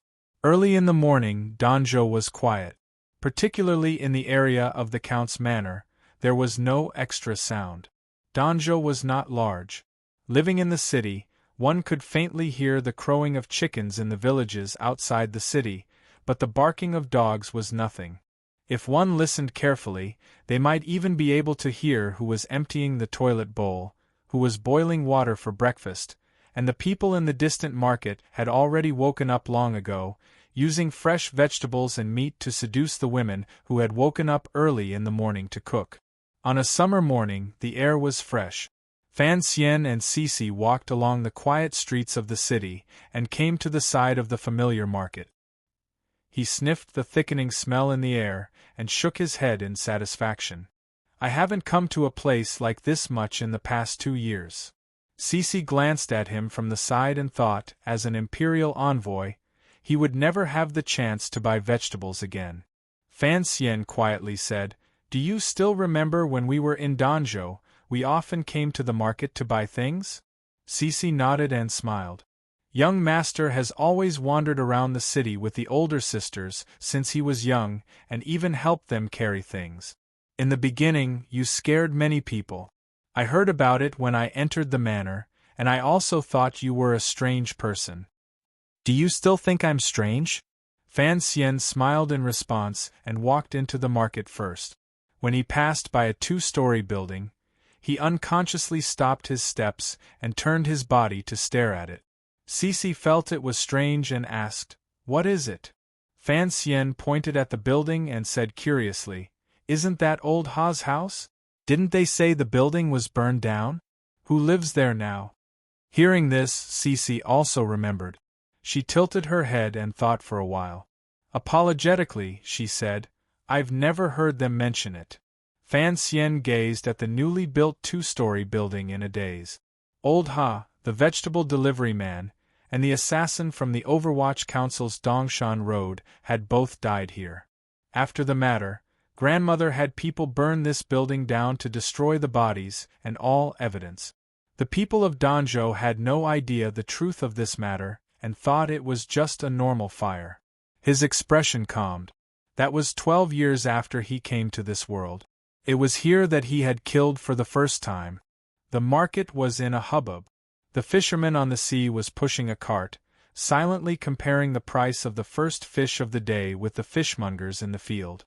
Meanwhile, the fresh silver fish in the basket on the cart kept bouncing, making popping sound. From time to time, carts would be pushed in, and the hawkers would yell loudly to make way for them. The vegetable leaves in the second row were stained with dew, delicious and tempting. On the chicken stall in the compartment, the chickens were cackling along with the stench. In the west corner, a big white pig was letting out its last cry under the butcher's knife. There were already many Danzhou commoners who had come to buy vegetables and food. They had to hurry early to buy the freshest vegetables. The customs of the people of Danzhou were simple. Additionally, the Qing emperor had been especially kind to the people, giving them generosity year after year. Thus, the people lived well. At least, they could afford to eat meat every day. Seeing this, Fan Xian couldn't help but feel moved. The kingdom of Qing was not bad. After walking a few steps, he came to the quietest corner of the market. Looking at the figure in the distance at the tofu stall, Fan Xian stopped walking. Narrowing his eyes, he looked at the familiar curve of a waist, the young woman's rosy face, and her slightly well-rounded body. He smiled warmly and thought to himself, "I've been carried by her since I was a child, but I still can't get tired of looking at her." Cici looked at the woman and smiled happily. She prepared to run in that direction. Unexpectedly, Fan Xian grabbed her hand. She glanced back with confusion. Fan Xian smiled and said, "Why must we meet? It's fine to look from afar." Looking at Donger's expression, her days should be good. Let's not disturb her. Cici didn't understand. Since she had sneaked out, was she really not going to meet him? Was she just going to stupidly look from afar? The manor gives her a monthly stipend. This is what I want. Fan Xian seemed to be comforting himself. With this money, she should have no problems living. The young woman selling tofu was called Donger. Back in the day, she had been a serving girl in the Count's manor in Danzhou. This woman had begun to carry Fan Xian when she was 10 and had carried him until he was 10. Their relationship was not ordinary. However, by the time Fan Xian was 10, the girl was getting older. Additionally, Fan Xian knew that his future life would be very dangerous. Thus, he found an excuse to chase her out of the manor. He only continued to help her in secret. He liked Donger, so he wanted to arrange a normal and happy life for Donger. However, it seemed that a normal and happy life did not come so easily. Fan Xian and Cici watched for a while. Suddenly, they saw 4 or 5 large men surrounding Donger's tofu stall. They were excitedly talking about something.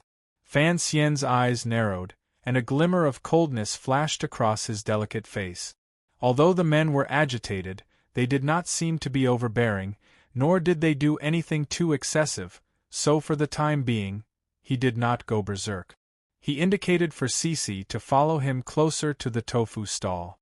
Hearing their conversation clearly, he also saw the wrinkles at the corners of Dong-er's eyes. Involuntarily, his heart darkened. Dong-er, it's not that we're forcing you. It's just that this debt has already dragged on for a year. It should be paid, right? The leading man furrowed his brows and said, Go ask around. The money we've given you is already the most generous kind. There's no longer such a low interest rate. Dong-er rubbed her hands helplessly. Her hands had been soaked in tofu water for a long time. They were a little red and rough. She lowered her head and said awkwardly, Just a few more days, just a few more days. You know that my husband's health hasn't been good this year. His illness has cost a lot of money. The large man glanced at her and suddenly said, I say, Dong-er, how can you be so unreasonable? Dong-er raised her head in confusion. The burly man chuckled and said, Let's not talk about anything else. This city deputy Guan has always collected the least money from you. Our boss also didn't ask you for a high interest rate. Everyone in the market respects you. Why is that? Isn't it because you came from the Count's manor? Although on the surface you were chased out of the manor, which of us old people in Danzhou doesn't know? The young master of the Fan family loves you the most. When you were little, he always hung out at your tofu stall to play. He cleared his throat and said, We all give young Master Fan face, and no one dares to bully you, but... He suddenly said angrily, This silver isn't much. You can just go to the Count's manor and say a few words to the old madam. Won't she help you? Dong-er pressed her lips together tightly and refused to say another word. The large man finally couldn't resist and said, Even if you don't dare to go and tell the old madam, everyone now knows about the major matter in the Danzhou government. The young master of the Fan family has already returned to his hometown. He is now an imperial envoy. If he casually takes care of you, your entire family will soar.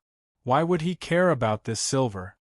Dong-er suddenly raised her head and said with a resolute expression, Don't disturb the mansion about my matters. I will naturally repay you the money I owe you slowly. Big brother Hu, thank you for taking care of me these past 2 years. Dong-er is very grateful. However, these words clearly had no effect. Although the large man didn't dare to threaten Dong-er, he still needed to rely on this to earn money.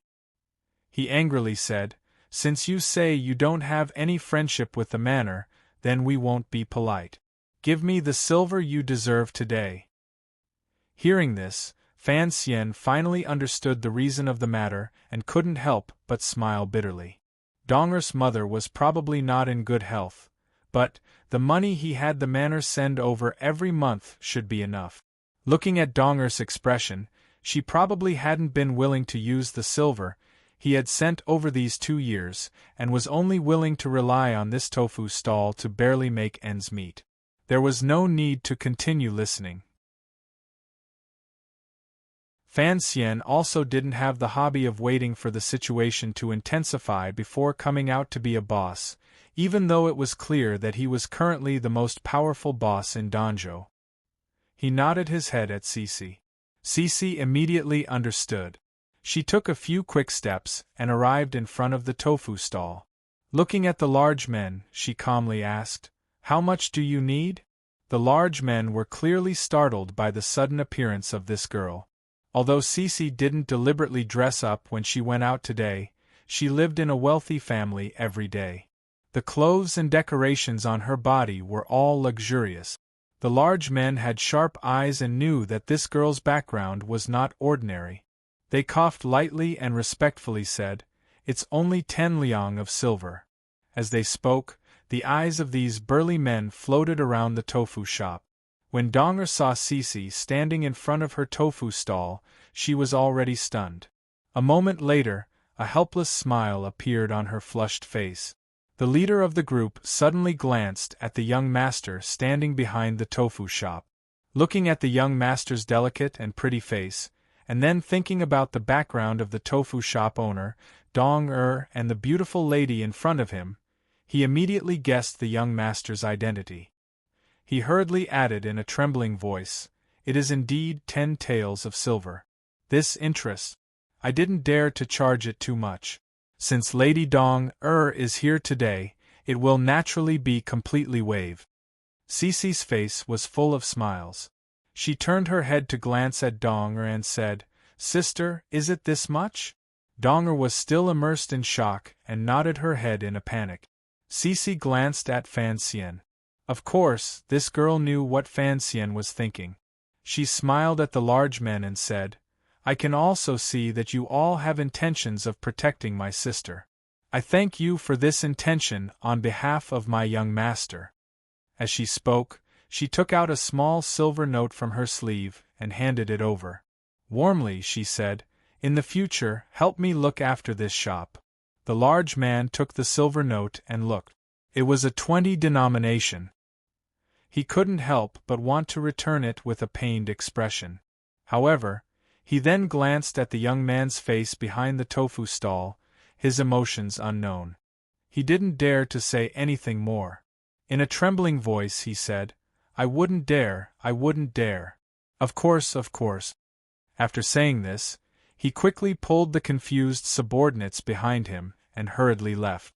When he passed by Fan Xian, he bowed deeply to the ground and didn't even dare to let out a fart.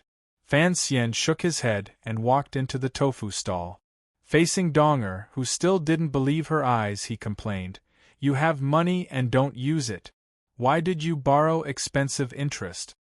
Dong-er forced a smile and glanced at him. In a quiet voice, she said, "Young master, why have you come?" Fan Xian angrily said, "It was the same a few years ago, and it's still the same now.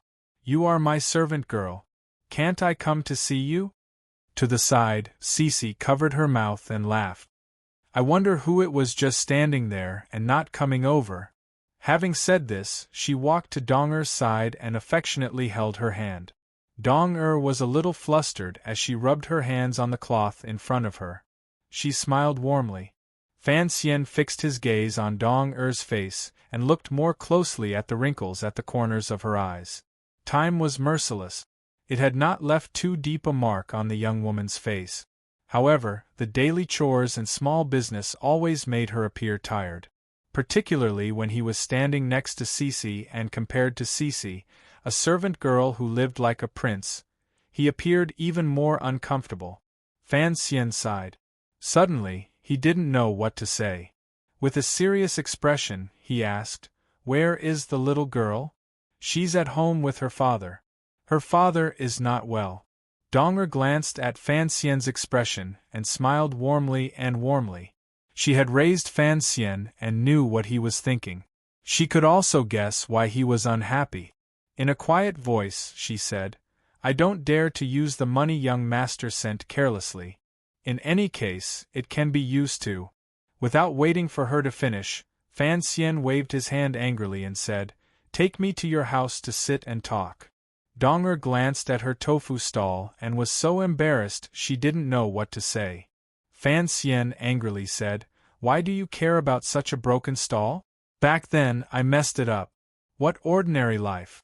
If you had always been with me, you wouldn't have to suffer such filthy air." Seeing his anger, Dong-er didn't say anything more.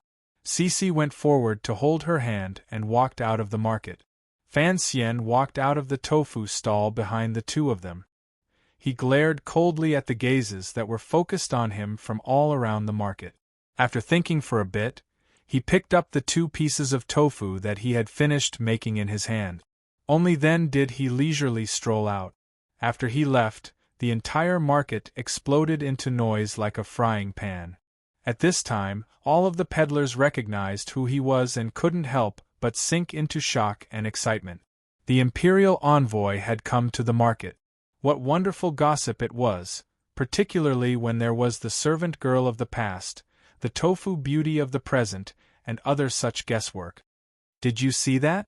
I told you young Master Fan is someone who cherishes old friendships. Since he has returned to Danzhou, naturally, he will come to see Sister Dong. Someone clicked their tongue and sighed. Imperial envoy, how high of an official must he be to still be so nostalgic? Someone gossiped and someone scolded back. Don't you see that Sister Cece is also here? If you dare to spout nonsense again, be careful that someone from the manor will send you to the west to fight the Hu people. Regardless of how the discussion in the market fermented, the might of the Fan Manor was here. Fan Xian's reputation was here. Some rumors without a head or tail naturally died without any cause. However, Fan Xian's sudden arrival and the sudden closure of the tofu shop injected a glimmer of the liveliness of the already lively market in the morning. No one thought that there would be no tofu to eat in Danzhou today. Donger's home was in a small courtyard in a remote part of Danzhou. It was quietly hidden in the depths of a small alley. Although such an independent courtyard was common in Danzhou, it was still worth a lot of money. It had been bought by Fan Xian on the day of Donger's marriage, using the money from selling the internal court newspaper Pan Ling's calligraphy. At the time, Fan Xian had put in a lot of effort. Donger did not dare disobey the wishes of the 11-year-old young master and had lived there until today. However, the decorations in the courtyard were somewhat old. Fan Xian walked into the courtyard and looked around. He found that it was relatively clean and tidy. Nodding his head with satisfaction, he placed the 2 squares of tofu in his hands on the stone grinder. Putting his hands behind his back, he entered the main hall. Donger was busy pouring tea and taking out snacks. Fan Xian stopped her and smiled. It's not like you don't know my temper. I don't like to eat those things. Donger smiled warmly and said, at that time, everyone in the manor said that the young master was a strange child. A child who didn't like to eat snacks but liked to gnaw on bones. Yes, a strange child. Fan Xian sighed and said, only you don't think I'm strange. Cece randomly wiped at the low couch. She knew that Fan Xian didn't care about such things, so she invited him to sit. Fan Xian shook his head and lifted the curtain on the left side of the main hall. Without any awkwardness, he charged in. Entering the room, he saw a man about 30 years old struggling to get up from the bed. The man's features were regular and had a sense of loyalty.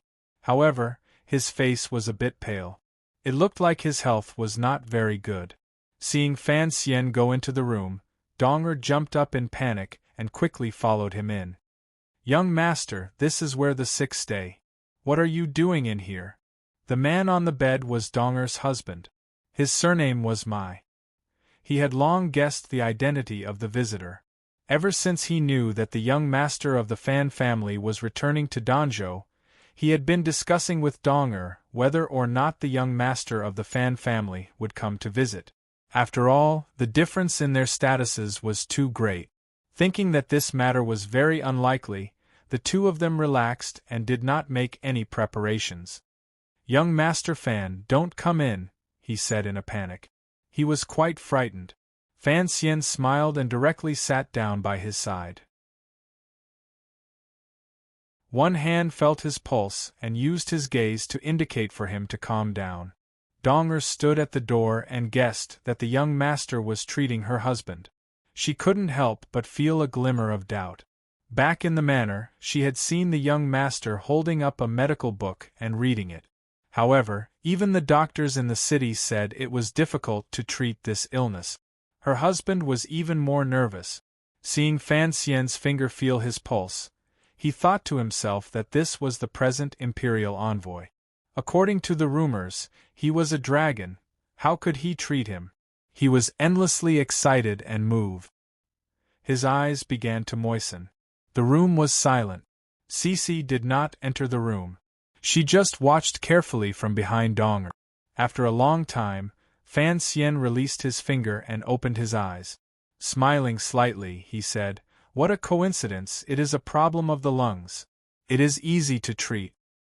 Hearing these words, Donger and her husband were overjoyed, but they still did not believe it. Cece covered her mouth and smiled. "Don't worry, the young mistress also has a problem of the lungs. Even the imperial doctors in the palace could not cure it. It was all cured by the young master." Writing this chapter, I thought of Shiren, Baoyu, and Song Zir. Haha, Dong and Fan Xian are much stronger than those two sesame seed cakes. I've been so happy writing recently. If you want to know what happens next, please log on to www.cmfu.com. There are more chapters. Support the author and support the original reading.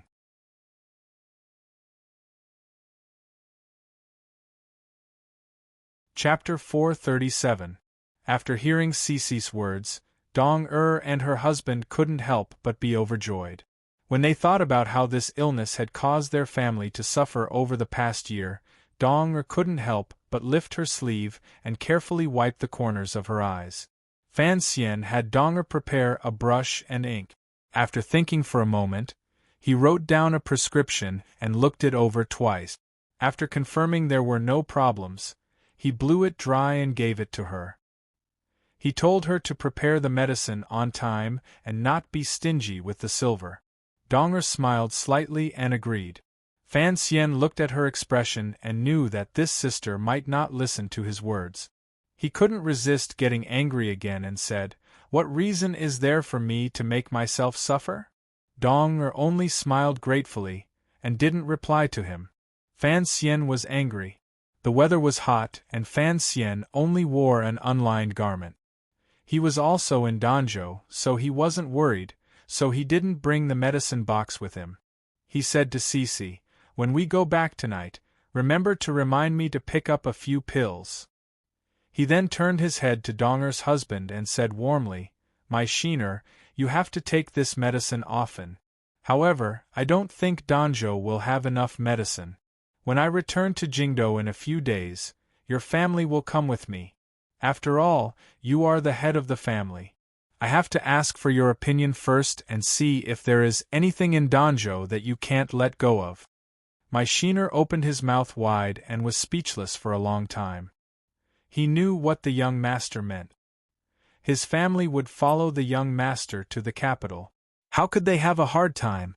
But he coughed twice and looked at Dong with an inquiring gaze. Cece watched coldly from the side and couldn't resist smiling slightly. Her young master's personality was like this. When he met a woman close to him, he couldn't be forceful. He also couldn't force Dong to do anything, so he could only act on Brother Mai. How could Dong not know what Fan Xian meant? She sighed and said, "The young master has written a prescription, so it must be good. I promise you, I will never borrow money again. These years, you have sent home over 100 liang of silver, and I promise you that I will use it all. In Danzhou, 100 liang of silver is enough to live a good life. Don't worry." Cece looked at Fan Xian's expression and encouraged him from the side. "That pill can't be made even with money. Even if the young master found a medicine shop in Jingdou and made it, would he have time to travel thousands of li to deliver it to you?" Dong looked at her awkwardly and said, "What kind of pill would require so much effort?" To the side, Fan Xian shook his head and said with a smile, "Do you still remember that ugly teacher in the manor?" When Dong heard this, she immediately thought of his messy hair and eyes that shone with green light like those of a hungry wolf. She subconsciously shivered and covered her mouth in disgust. "What is Mr. Timothy doing? Back then, we were afraid of him." This medicine was concocted by Mr. Fei. Fan Xian laughed loudly and said, "Although he was born in an ugly family, you should know that he is the famous Sir Fei Jie of the Qin kingdom." Dong sank into shock.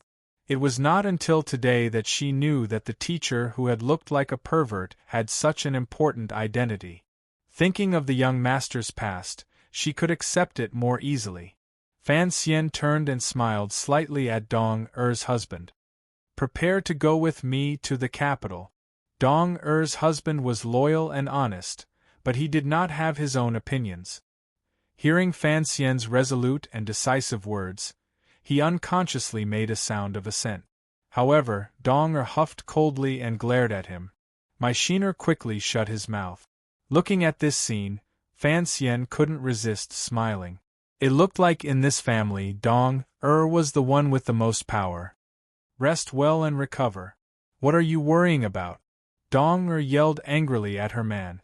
Rising, she pulled Fan Xian and Cece out of the bedroom and sat down in the middle of the hall. They drank some tea and chatted a bit. However, no matter how strict Fan Xian was, Dong remained stubborn and silent when it came to the suggestion of going to Jingdo. She refused to open her mouth and agree. Fan Xian looked at the woman's expression and couldn't help but sigh. He thought to himself that such a gentle sister also had such a stubborn side. A few coughs came from the bedroom. Fan Xian tilted his ear to listen and lowered his voice. Gently, he said, Sister Dong before you got married, I took you to secretly see Brother Mai. You liked him, so I didn't pay attention to this matter. Back then, I also asked clearly. Brother Mai's parents died when he was young. He is a loyal and honest person. In Danzhou, he also doesn't have any troublesome relatives. Presumably, he will treat you well after marriage. Only then did I relax. This was the truth. When Sister Dong got married, Fan Xian was not more than 11 years old.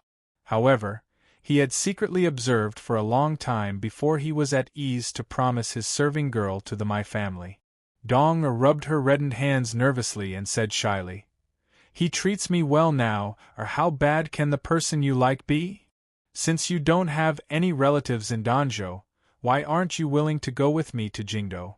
I made a mistake back then, Fan Xian recalled. Fan Xian thought back and said, If I left you outside, these days might not be any more peaceful. Without waiting for Dong to speak, he continued, Don't worry, I will take care of you in Jingdo. You can continue to open your tofu shop. However, with you by my side we can look after each other. Fan Xian did not need Dong to look after him. The meaning of these words was clear. Cece also urged from the side, Yes, Sister Dong Did you know that after the young master went to Jingdo, the first business he opened was a tofu shop? Nowadays, all the manors in Jingdo are eating our tofu. Fan Xian's brows moved and he smiled bitterly. He thought, why did the word she said sound so awkward? Cece smiled and continued, If you go, won't this tofu sell even better? Dong hesitated for a moment and then said, Actually, I understand what the young master means and am grateful. However, I really don't want to go to Jingdo. Why? Fan Xian furrowed his brows and asked. Dong thought for a bit. A warm smile suddenly flashed across her face.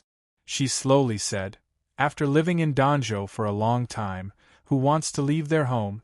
Besides, although Jingdo is good, the place is too big. I'm afraid I'll panic if I go. Besides, I don't want to trouble the young master to always look after me. There are no demons in Jingdo, what's there to panic about? Cece muttered to the side. Dong covered her mouth and smiled. Who's like you, little girl? You've been so daring since you were little. As they spoke, a childish voice suddenly rang out from outside the courtyard. Dong-er's expression suddenly became increasingly gentle. She stood, walked to the door, and looked out. At this time, the sun had already risen to the middle of the sky. The blazing sunlight brushed past the edge of the eaves and shone on the woman's still beautiful face. The light suddenly became gentle, and the woman's expression seemed so peaceful and content. The little girl who had been playing outside had returned. Dong led her daughter into the room. Pointing at Fan Xian sitting in the middle, she said, Call him young master. Fan Xian looked at the little girl held by Dong-er's hand. A genuine smile rose to his face. In the blink of an eye, 2 years had passed. The girl's eyes had already opened up. She had inherited her mother's elegance and was beginning to be eye-catching. The childishness between her brows made one feel pity for her. Particularly, her spirited and lively eyes were staring curiously at him. Call him uncle. Fan Xian reached out and pulled the little girl into his arms. Looking at her nervous and uneasy, he smiled and said, We haven't seen each other for a few years. How come you don't recognize me? The little girl raised her face and looked at Fan Xian's beautiful face. She tilted her head and thought for a moment. Suddenly, she giggled and said, "Uncle, where did you go to play?" Just as Fan Xian had been raised by Dong Fan Xian often hung out at the tofu shop when he was young. He had also carried this child countless times. Furthermore, he doted on and loved her. He often bought little things for her. Thus, the little girl had a deep impression of this uncle. Although she was still young, she remembered it clearly. "She's 9, right?" Fan Xian asked Dong as he studied the little girl's face in his arms. Dong smiled warmly and said, "You have a good memory, young master. She'll be 10 in a few months." Fan Xian looked at the large cloth bag on the little girl's body. Lifting her above his head, he weighed her. Satisfied, he said, "Your body is not weak. However, a little girl shouldn't go out and play all day. She's so young. Dong don't let her do things. It's hard on our girl." Dong smiled and said, "How could I bear to let her do things? She just came back from school." Fan Xian turned to look at her curiously and put the little girl down.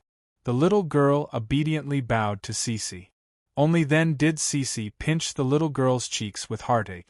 She took out the gift that Fan Xian had prepared and placed it in the little girl's hands. The little girl looked at her mother. Having received permission, she happily accepted the gift. As she rubbed her slightly aching face, she said to her mother, "Mother, I'm going to brew some medicine for father." Dong looked at her pitifully and nodded. The little girl skipped happily into the inner room with the gift in her hands.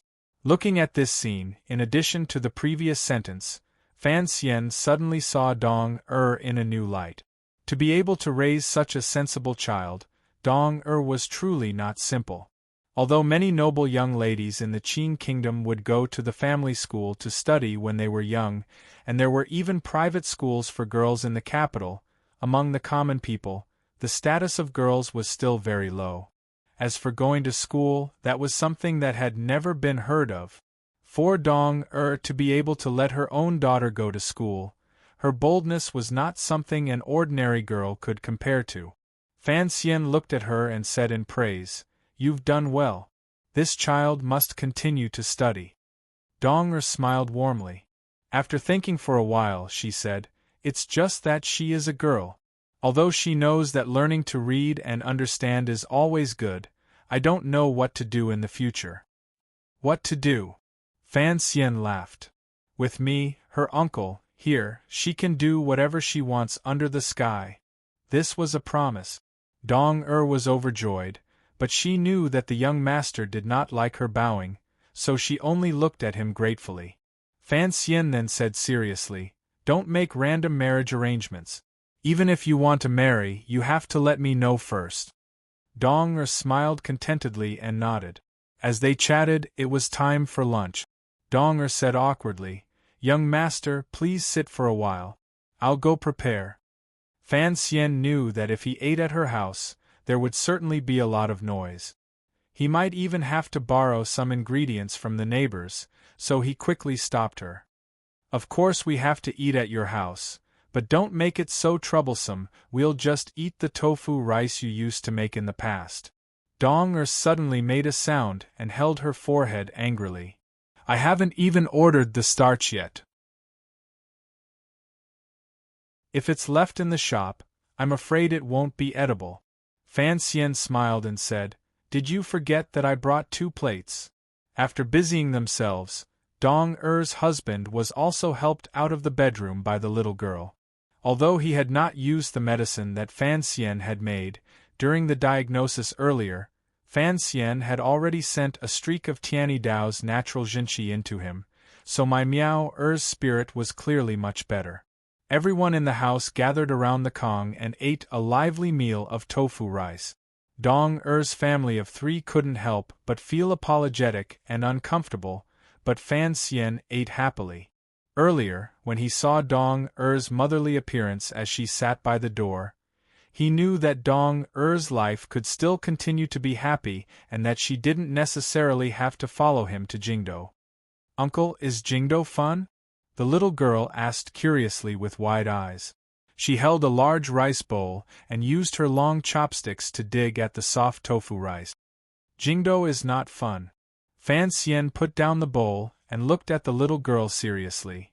It's very not fun, but if we don't go play, how would we know? Do you want to go see Uncle in the future?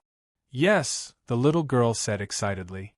Returning to the Count's manor, he told Wan about what happened that day. Wan listened to Fan Xian's narration and couldn't stop her eyes from turning red. When she heard that Dong insisted on not going to Jingdo, she felt even more respect for her. Once outside, Fan Xian stretched lazily, rubbed his somewhat full belly, and gently clapped his palms. A shadow slowly emerged from the sunlight beside the pillar. The tiger guards now knew Fan Xian's temper and his strength, so they didn't follow him closely like they had in the past.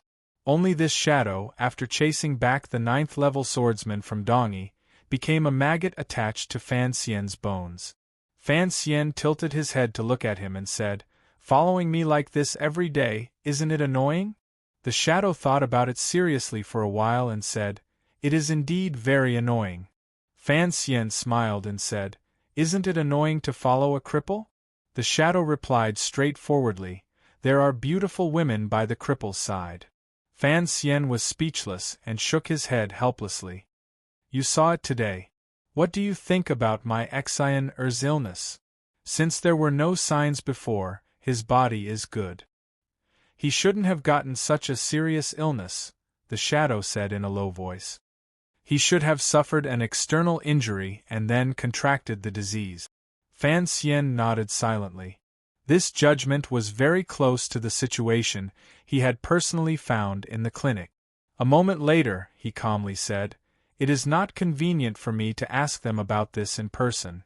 Given Dong Er's outwardly smooth but inwardly square temperament, I'm afraid he won't say it. There is no one in Danzhou who dares not to give me face, so this matter is probably a misunderstanding. Go investigate and teach them a lesson. Don't let them die." Fan Xian set a boundary and calmly said, "If they were kicked, you should also kick them. Kick them until they can't get out of bed for 3 years." The shadow tilted his head to look at him. A moment later, he said, "You want me to kick people?" His tone was a bit strange. Indeed, this was the leader of the Overwatch Council's assassin gang, the most powerful assassin in the world. Would Fan Xian order him to kick people because of a small matter in a remote province? "You are the best in the world when it comes to killing people." Fan Xian smiled warmly and patted his shoulder. "Presumably your ability to kick people is also not bad. Thank you for your hard work." The shadow had nothing to say and sank back into the darkness. Coming to his grandmother's bedroom, he followed the customs of previous years and properly bowed to greet her. He then told her what had happened when he went to see Dong. Fan Xian knew that in a place like Danzhou, there was nothing that could be hidden from his grandmother, so he felt vaguely uncomfortable in his heart. His grandmother should know what he was thinking. How could she bear to let her serving girl suffer such filthy treatment in the city? Even her husband had been bullied to the point of lying in bed. Looking at Fan Xian's expression, the old woman knew what he was thinking. She smiled and said, "You resent me in your heart? I wouldn't dare." Although Fan Xian said this, his tone was a bit stiff. The old woman looked at her grandson's rare expression of anger and couldn't resist laughing. She explained the whole story. For some reason, the son of the previous governor had taken a liking to Dong. However, that son was not an idiot. Of course, he would not use force in Danzhou in front of the Count's manor. He would only go to the tofu shop and pester her shamelessly. Dong had been pestered to the point where she couldn't do anything, but he didn't use any despicable methods, so she could only endure. Although a woman could endure, a woman's man could not. My Gur finally exploded out of his little universe and gave the son a good beating. After all, the son's father was the current governor. Although Dong Er's husband's body was sturdy, he was no match for a crowd of fists. He was knocked to the ground and sent to prison. It was only because the old woman spoke that the governor did not continue to pester him. Because of this, my Gu-er was kicked in the chest and suffered some damp and cold air in the prison. He fell ill and lay in bed the entire time. Listening to his grandmother's narration, Fan Xian's expression was calm. Now that he knew the cause of this matter, he also understood why Dong-er was silent. In the end, it was my Gu who made the first move. Furthermore, although the people of Danzhou knew of his relationship with Dong-er's family, in the eyes of the people of the world, even in his grandmother's eyes, Dong-er was just a servant girl who had long been kicked out of the family. She was a servant, while the other was the son of the governor. The difference in social class was always there. With such an outcome, the people of Danzhou would not feel that the Fan Manor had done anything wrong. On the contrary, they would feel that the Fan Manor had helped Dong-er's family greatly. However, Fan Xian would not think this way. In his heart, the division of people was never based on social class. It was only based on closeness.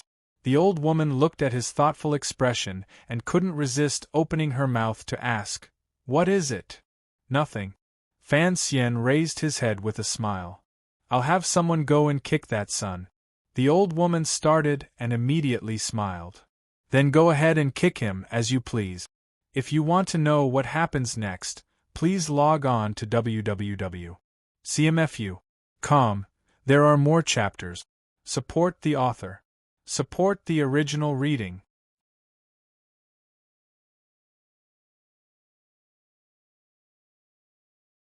Chapter 438. After some small talk, Fan Xian took the opportunity to once again bring up the suggestion of asking grandmother to come with him to Jingdou to retire. Just like that night, the old woman used her silence to express her attitude. Fan Xian couldn't resist sighing and said, "Why don't you all want to go?" The old woman knew he was talking about Dong-er's family and smiled. Living in Jingdou is not easy. Furthermore, Dong-er is so close to you. Don't forget, the girls at your side have all been taught by you to have their hearts higher than the sky. They are unyielding and ruthless, and no one is as easy to deal with. Fan Xian started and rubbed his head. He thought that this was indeed the case. Xiaoyao, who was still in the manor, was the youngest of those who had followed him. Looking at her mouth, she was also a ruthless and unforgiving character.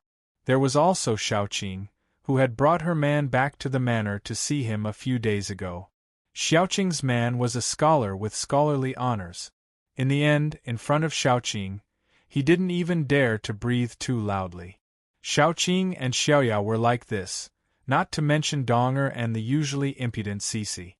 The girls in the manor had truly been spoiled rotten by him and had been taught badly. Where they were placed, they were all unyielding characters and didn't care about the rules of this world. Although they all appeared gentle on the outside, their hearts were clear. As Fan Xian thought about it, he smiled with some self-satisfaction. Even if he couldn't change much in this world, he had at least changed the thoughts and lives of a few women. It was not bad. Of course, it was only the girls who followed him that could have such benefits. If they didn't have him behind them, with the temper of these 4 girls, it would probably be difficult for them to move an inch in this world. A night without words. The next day, a piece of news came from Danzhou. It said that the young master of a certain manor had been forcefully kicked and spat up a number of bowls of blood. He had urgently found a doctor to save him and was lying in bed moaning. No one had seen the culprit, and Danzhou had always been a simple place with good public order. The people were honest and dutiful, without a trace of banditry. They had never heard of a young master of a noble family being beaten up like this. The entire Danzhou was shocked. The Zhizhou was furious. He was prepared to investigate this case carefully and give the previous teacher a great deal of face. However, when the advisor moved close to his ear and said a few words, the Zhizhou immediately calmed down and returned to his Jingxinzhai to drink tea. The clever people of Danzhou slowly guessed the reason for this matter. No one dared to discuss it too much. The residence of the young master who had been beaten up was filled with hatred and resentment, but he didn't dare to cry out to the rest of the world. Instead, he respectfully sent someone to Dong Er's courtyard to hand over the medical fees and compensation for the past 2 years. The matter died down very quickly. The people of Danzhou knew that the young master of the Fan family was not someone who liked to cause trouble. He was just someone who protected his own people, so they were not too worried. After a few more days, a secret edict from Jingdou and a report from Jiangnan were sent at the same time to the count's manor. Fan Xian lowered his head to look at the 2 thin pieces of paper. He knew that his trip to Danzhou had come to an end. Involuntarily, a glimmer of reluctance welled up in his heart. After all, he was the commissioner of the Overwatch Council and an imperial envoy with full power in Jiangnan Road. Furthermore, he was still young and healthy. He could not follow Chen Pingping and hide away in his favorite place to retire. Although Danzhou was good, he would eventually have to leave. In the morning of the next day, Ting Zijing took Lin Debao and the 3rd prince out to sea to fish again. Fan Xian had finally fulfilled his promise to Wan Er. Holding her little hand, the 2 of them used their slow steps to step on the Danzhou soil. Feeling the atmosphere, they carried out an enriching 1-day tour of Danzhou. After a little disguise, the husband and wife went to the lively market, went to the beach by the pier, looked at the beautiful white birds that Hong Chongqing hated bitterly, squatted at the back door of the count's mansion, and told stories for a while. Only then did they go to the extremely quiet grocery store. Wan Er smiled warmly the entire way and allowed her husband to hold her hand as they walked quickly or slowly. She knew that all of these were Fan Xian's most beautiful memories. He had brought her here today in the hope that she could also share in the most gentle and beautiful part of his heart. The grocery store was quiet. The dust was still thick. The couple were both lazy people, so they couldn't be bothered to clean up. They just stood in the room and looked around, talking about old times. Wan Er listened quietly to Fan Xian reminiscing about his childhood with a myriad of emotions. Her heart couldn't help but tremble. She thought that it was not only her life in the royal palace that had been tense and dangerous. Even her husband's childhood, other than happiness, also had many hardships and hardship. Her hand gently held the kitchen knife. Smiling slightly, she said, "Then, I will use this knife to cut the shredded radish for you to drink?" Fan Xian smiled happily and nodded his head. Wan Er glared at him and said, "Drinking sorghum at such a young age, aren't you afraid of getting drunk to death?" Fan Xian smiled and didn't say anything. Lin Wan Er suddenly opened her large eyes and said curiously, "Where is the cliff you practice martial arts on? Is it like the steep slope on Song Mountain? Can you take me there to see?" Fan Xian was startled and said, "That place is dangerous. You can't go up." Lin Wan Er made an "oh" sound, but her round face clearly expressed a strong sense of regret. Fan Xian looked at her and suddenly said, "Hold me tightly." Lin Wan Er paused for a moment and then chuckled. Her hands passed through Fan Xian's arms and hugged him tightly, just like that night on the bed. She was afraid that he would disappear, and she was even more afraid that he would be immersed in the atmosphere of Danzhou. On the precipitous cliff by the Danzhou Sea, Fan Xian and Lin Wan Er stood hand in hand on the edge of the cliff. A few steps forward was the abyss, the ocean, and the snowflakes. The sea wind blew against their faces. The sun above their heads seemed a bit further away than it did on the ground. It was clear and scattered with a layer of light, but it did not seem very hot. Wan Er's breathing was slightly chaotic. Her face was flushed, but there was a slight fear in her eyes. Being carried up the cliff by Fan Xian was truly the most exciting experience of her life. She didn't know how she had gotten up those wet and slippery cliffs. So, standing at the edge of the cliff, she was actually not afraid. It was as if she was numb. She timidly glanced at Danzhou in the distance, and found that even with her eyesight, she couldn't even see the appearance of the private residences clearly. She turned her head and glanced at the calm Fan Xian. In a quiet voice, she said, "In the past, climbing every day?" "Yes," Fan Xian said with a slight smile. "Since I was 6 or 7. I can't remember anymore. In any case, other than me and Uncle, you are the third person to come up here." Lin Wan lowered her head and stuck out her tongue. She knew that this must be Fan Xian's greatest secret. To be able to be brought up by him, a glimmer of sweetness welled up in her heart. Immediately after, there was a glimmer of bitterness. She slowly leaned against Fan Xian's arm and said, "I always felt that my life in the royal palace was hard. Only now do I know that your life is even harder than mine." At such a young age, he was forced to climb mountains. What was it for? Naturally, he was worried that someone would come and kill him.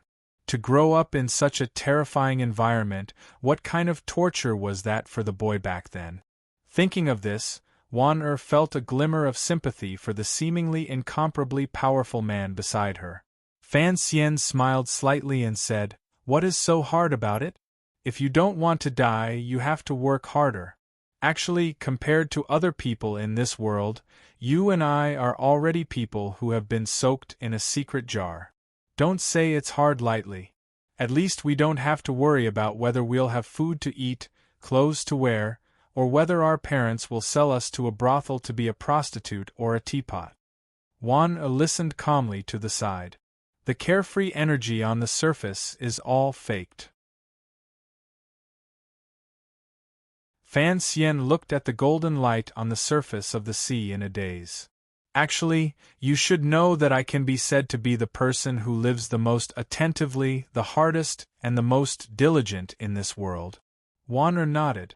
Even during the years in the Tsang Mountains after his marriage, Fan Xian did not forget to cultivate twice a day.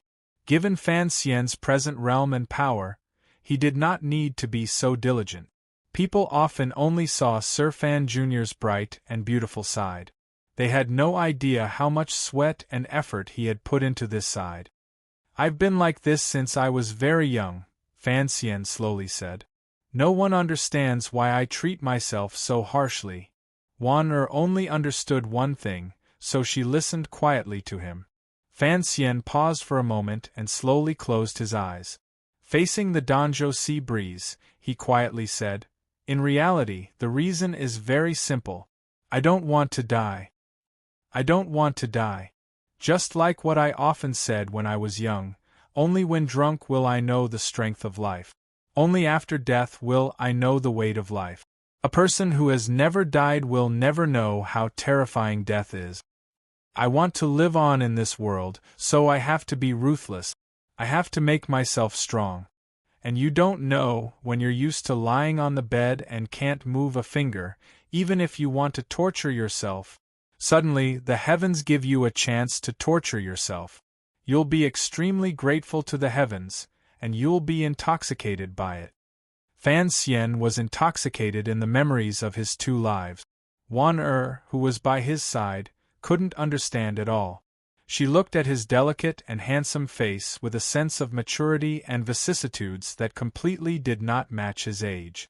Her heart was moved and grieved. She felt that her heart followed Fan Xian's heart and surged with an indescribable and indescribable sorrow. Wan eyes were slightly wet. With some difficulty, she stood on her tiptoes and gripped the corner of her sleeve to help Fan Xian wipe the corner of his eyes. The trip back to Danzhou to visit relatives ended like this. However, before he left, Fan Xian gathered in the old lady's study and muttered to her for a long time about the news from Jingdou.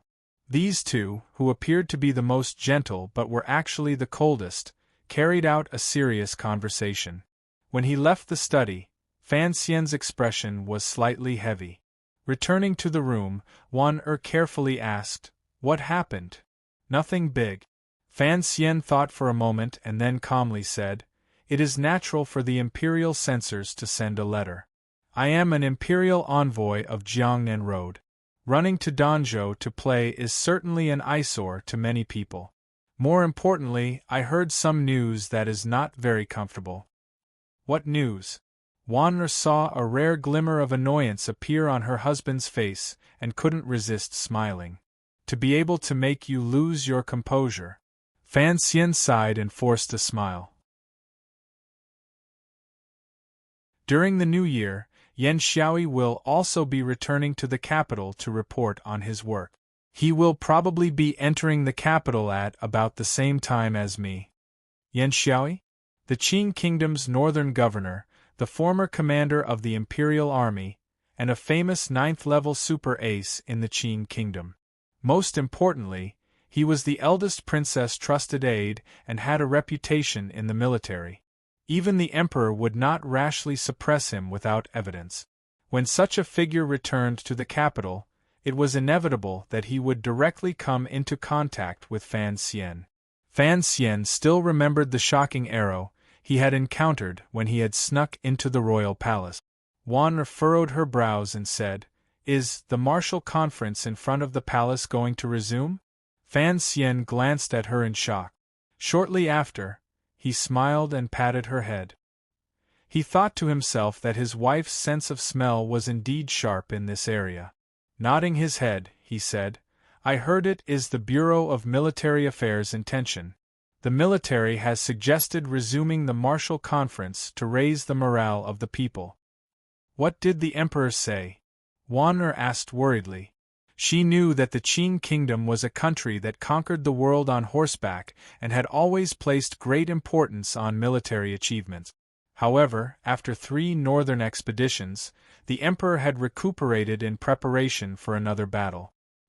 He had turned his gaze to governance and stopped the most important annual martial conference many years ago. "Naturally, the emperor will not object," Fan Xian said with a slight smile.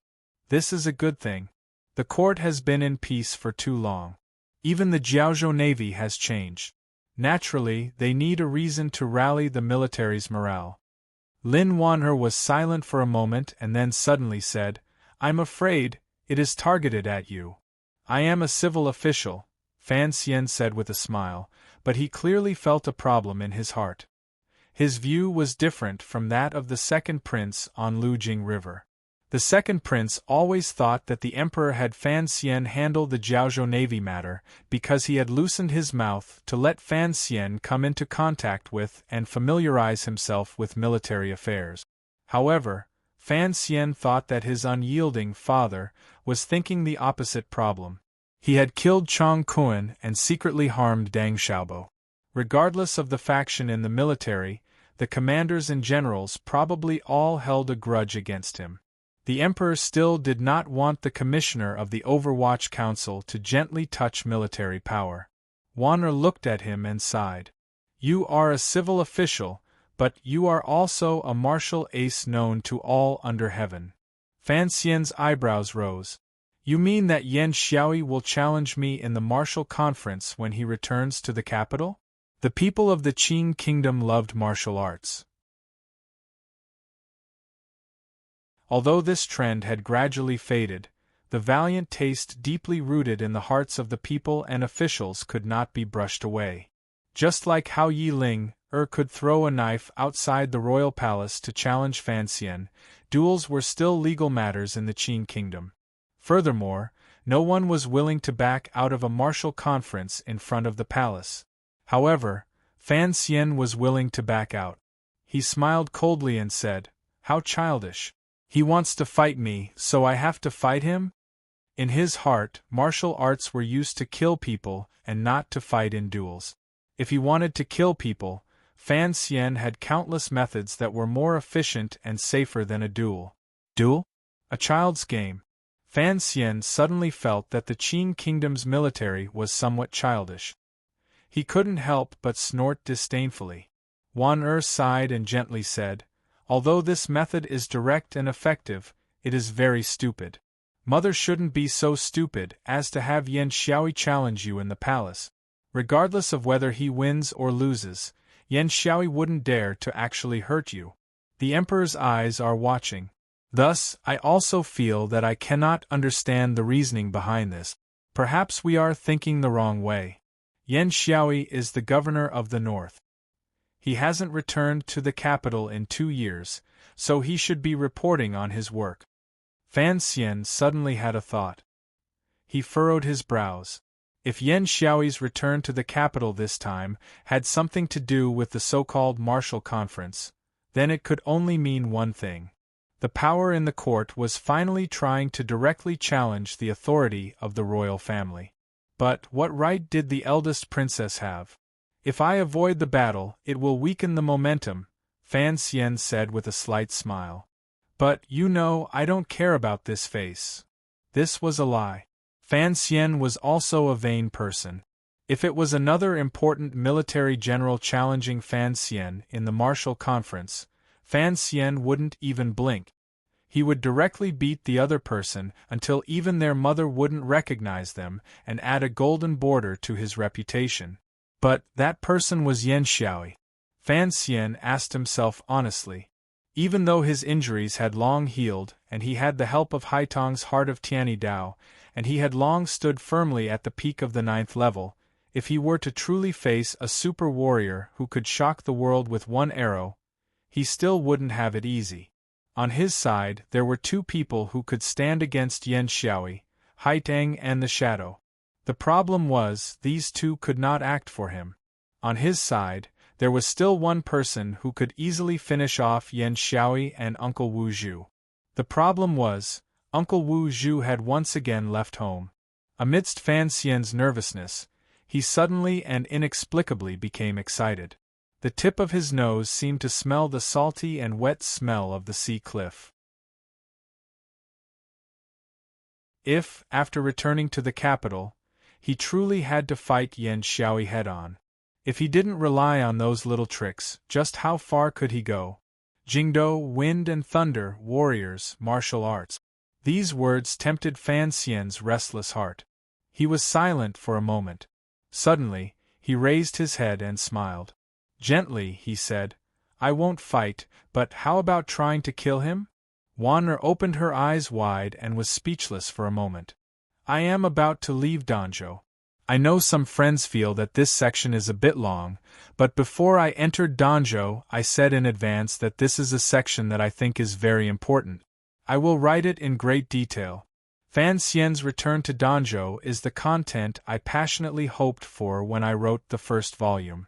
After looking forward to it for almost a year, I have finally come back. How can I not miss it? How can I not put my heart into it? If I don't write about Dong, I will slap myself, haha. Also, when writing a novel online, it is actually very difficult to write about the main character's personality, 3 views, and the like in large chunks. It can only be reflected through small details in different chapters. This is a very complicated matter, so I need the Danzhou section. These chapters are to help this novel stand out and also to satisfy my own interests and aesthetic inclinations. Although they may not be very powerful, I still have to write, no? Writing is so tiring. If I wanted to twist the plot, I would certainly write much faster, and I would also earn more money. It is only a problem of rhythm. I am still learning. The rhythm of a popular novel fluctuates. This is a very difficult problem. There is no trick to it. I can only master it. The more I write, the better I get. I hope that in my future writing career, I can reach a certain level. I hope everyone can see me continue to improve. Finally, I very sincerely ask everyone to vote for me. This is the middle of the month, and I really need everyone's monthly vote. Those who love Dong please give me a monthly vote. Those who love Wan please give me a monthly vote. Those who love Dong please give me a monthly vote. Those who love Yan Xiaoi also have to give me a monthly vote. Writing a book needs to be very sincere, and canvassing for votes also needs to be very sincere. Just like yesterday, a reader in the book review remembered a joke from many months ago. Diarrhea. But don't forget to canvass for vote. I have said so much very seriously. Everyone is not allowed to laugh. Just give me a monthly vote. To be continued. If you want to know what happens next, please go to www.cmfu.com. There are more chapters. Support the author, support the original reading.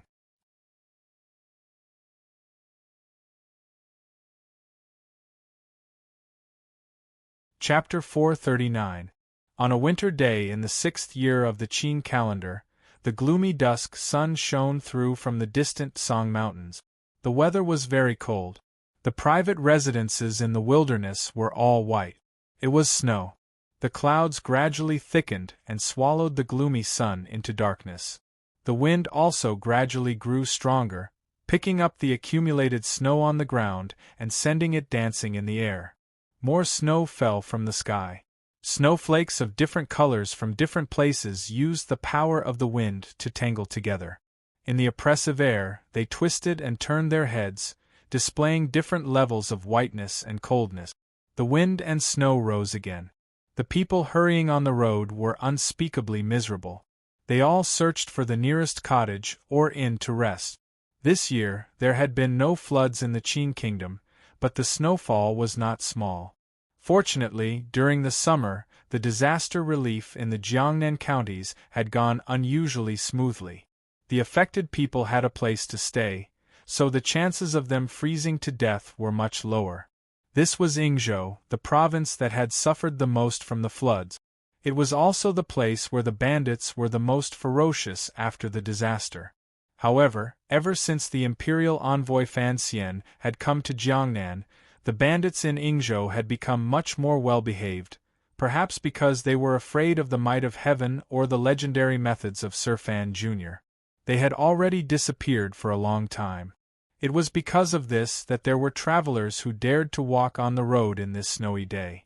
However, now that the man-made disaster had passed, the heavens did not give them any face.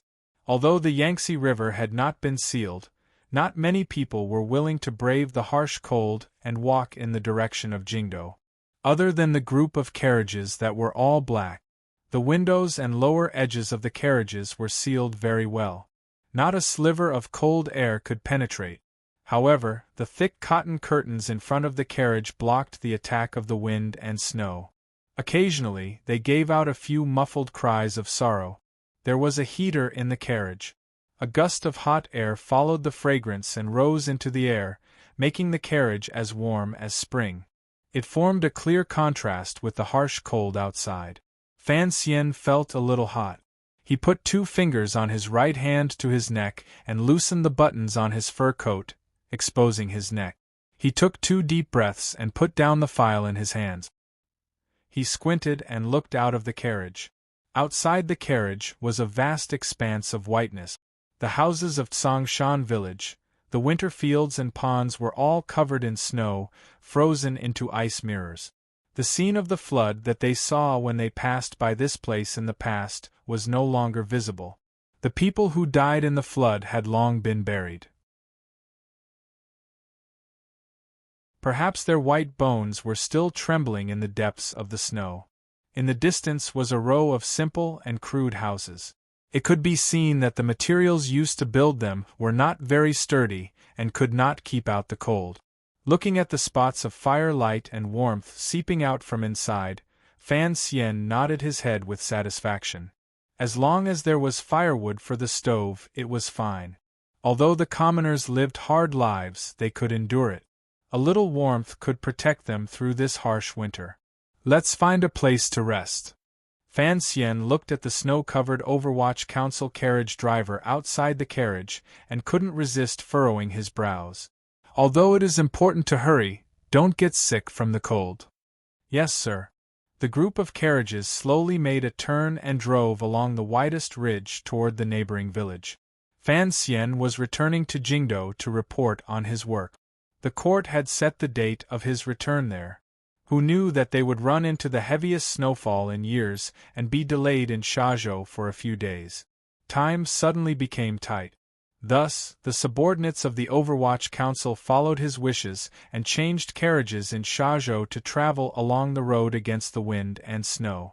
When they entered the village, a local Li Zheng had already rushed over to welcome them. This Li Zheng had his hands in a thick cotton-padded jacket, curiously and fearfully looking at the black motorcade. He was wondering which important person would travel in this windy and snowy weather.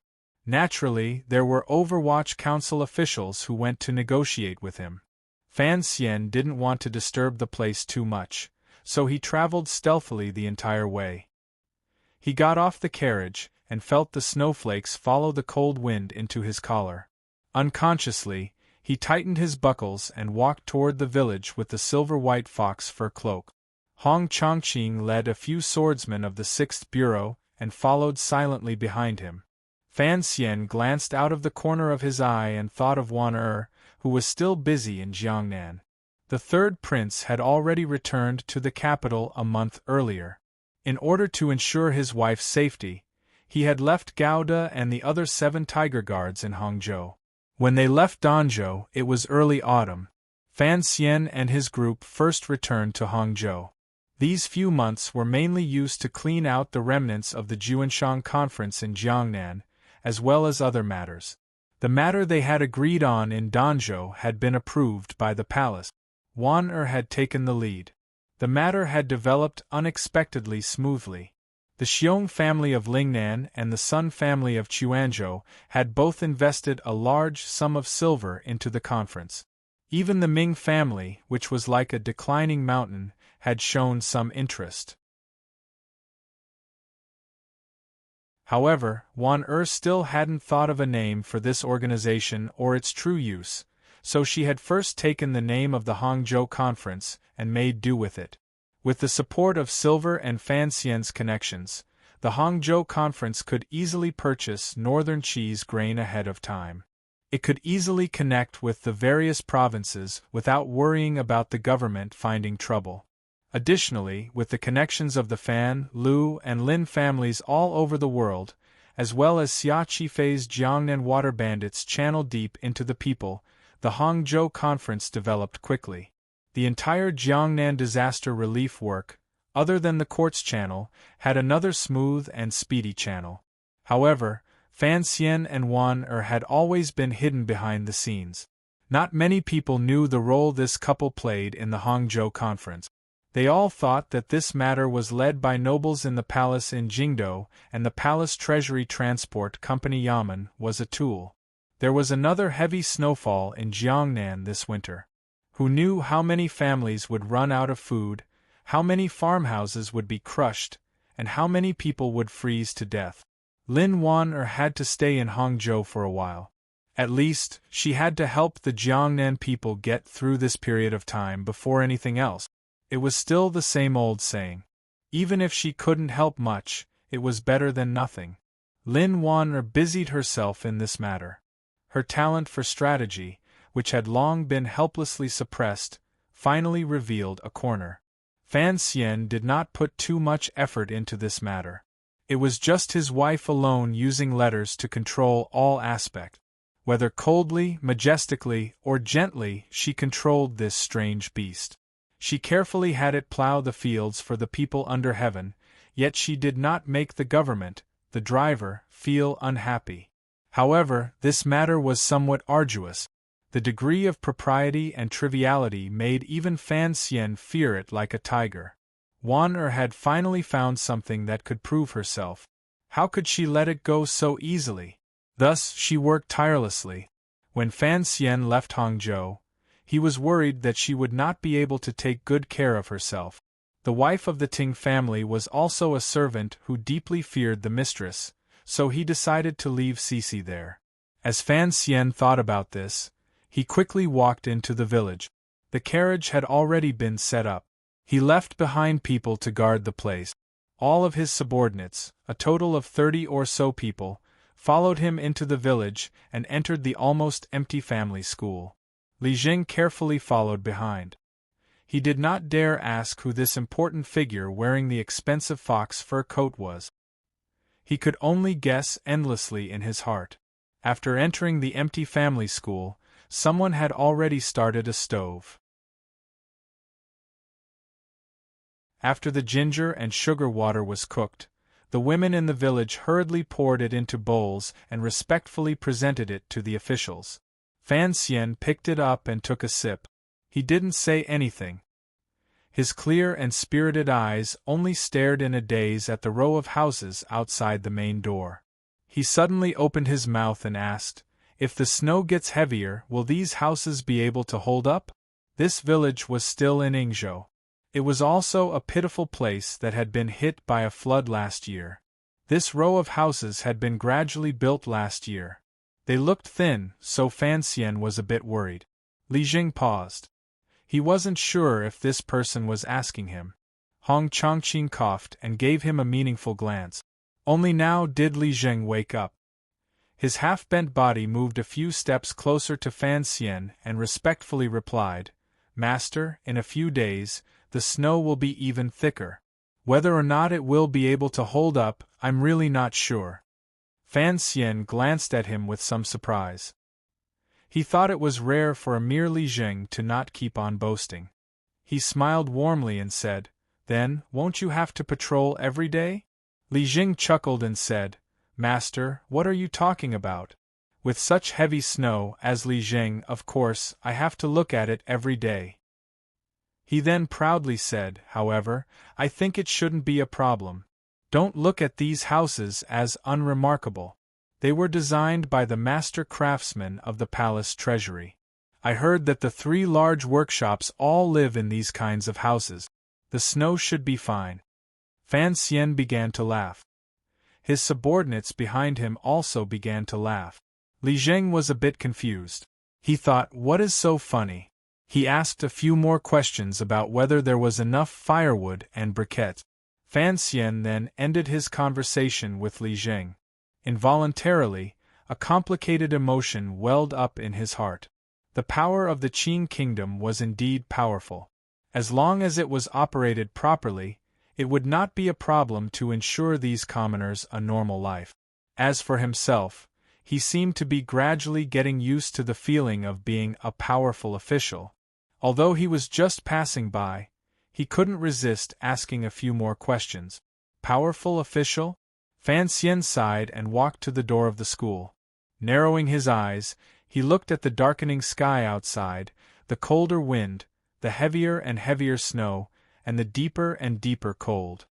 His thoughts floated to another place. The first time he thought he should be a powerful official in this life was when he said it to his father.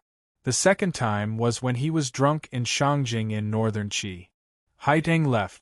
When Lang Tiao brought the northern Qi diplomatic group to Suzhou, Fan Xian knew that Haitang would certainly follow her brother disciple back to northern Qi. For one, it was the northern Qi Empress Dowager's edict. For another, Haitang couldn't find any excuse to convince herself to stay. She was the saint girl of northern Qi, not the Qing kingdom's princess. What right did she have to live in the Fan family's Hua garden every day? Furthermore, her most important mission in coming south was to help the northern Qi emperor monitor Fan Xian's performance of the secret agreement. Given her relationship with Fan Xian, it seemed that even the northern Qi emperor had a headache. Naturally, he would follow the Empress Dowager's wishes and summon this disciple aunt back. Fan Xian did not see that scene with his own eyes, but it was as if he could always see it in his mind. That flowery dress, that village girl, swaying her body, carrying a basket and leaving Suzhou at ease. She didn't even turn her head to look.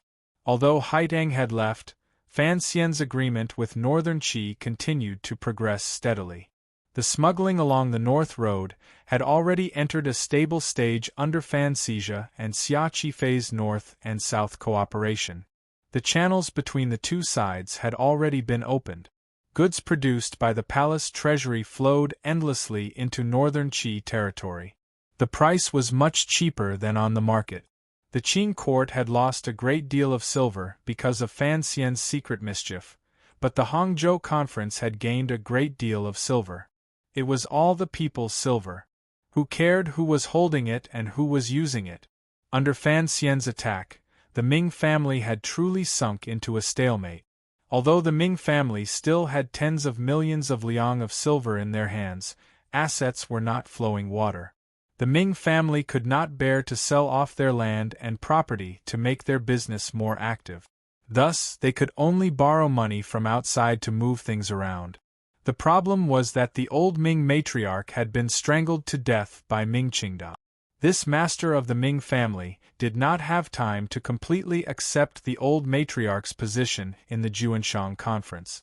Although Dongyi's Taiping money house still supported the Ming family, it was clearly much weaker. Thus, Ming Qingda could only go to find the person who had lent him a helping hand during his time of great trouble. Zhaoshang money house. Fan Xian stood at the door with his head lowered. The more he borrowed, the better. He had to follow the emperor's wishes and take everything the Ming family had without bloodshed. That was why he had dragged things out for so long. He raised his head and looked at the heavy snow in front of him. His heart was filled with satisfaction and pride. He had been proud of himself for so many years, but to be able to settle Jiangnan, he had to allow himself a chance to be proud. Suddenly, his pupils constricted abruptly. In the heavy snow, a black line broke through the wind. Like a streak of black lightning, it seemed to have already crossed the distance between time and space. Using the wind and snow to cover the sound of breaking through the air, it came in front of him in an instant. It was an arrow, a black arrow. Fan Xian narrowed his eyes and did not dodge or avoid it. The tyrannical Zhenqi in his body suddenly rose. His left hand moved, and the long sword at his waist swung up. The tip of the sword chopped straight forward. There was a muffled thud. Fan Xian's seemingly simple but actually ruthless strike struck empty air. A green banner suddenly appeared in front of him. Under the banner was a green-clothed man with a green cloth band tied to his hair. The soul-eating arrow landed on the pole in the middle of the banner. The feathers of the arrow trembled endlessly. He saw two large words written on the banner. Tai Xiang. The secret agents of the Overwatch Council had long reacted. 6 swordsmen held hard crossbows and surrounded the green-clothed man in the center. The other 6th Bureau swordsmen had already followed the snowflakes in the dark night toward where the arrow had come from and disappeared into the darkness. Fan Xian looked at the green-clothed man. His gaze was calm. No one knew what he was thinking. Suddenly, he opened his mouth and said, "Return." With one simple word, all of the 6th Bureau swordsmen who had snuck out to chase after the archer obeyed the order and stood silently on the snowy plain in front of the school, surrounding the green-clothed man in the center. Fan Xian raised his head and glanced at the green banner. Suddenly, he said, "Fortune teller, did you calculate that someone was coming to assassinate me?" The green-clothed man lowered his head. His face could not be seen clearly. He only smiled slightly and said, "How could a mere little arrow hurt Sir Fan Jr.?" Fan Xian calmly said, "That is why I do not understand. The big arrow did not move, so how did the little arrow come?" The green-clothed man warmly said, "The little arrow is young and has a fiery temper. He is always a bit impulsive." Fan Xian was silent. The green-clothed man continued, "I am also not a fortune-teller." He put 2 fingers together and pointed at the 2 words on the banner in his hand. "My surname is Tai, and my name is Xiang. Yesterday's canvassing for votes was very effective, very good. Continue canvassing for monthly vote. Vote for me, vote for me. If you want to know what happens next, please log on to www.cmfu.com. There are more chapters. Support the author. Support the original reading."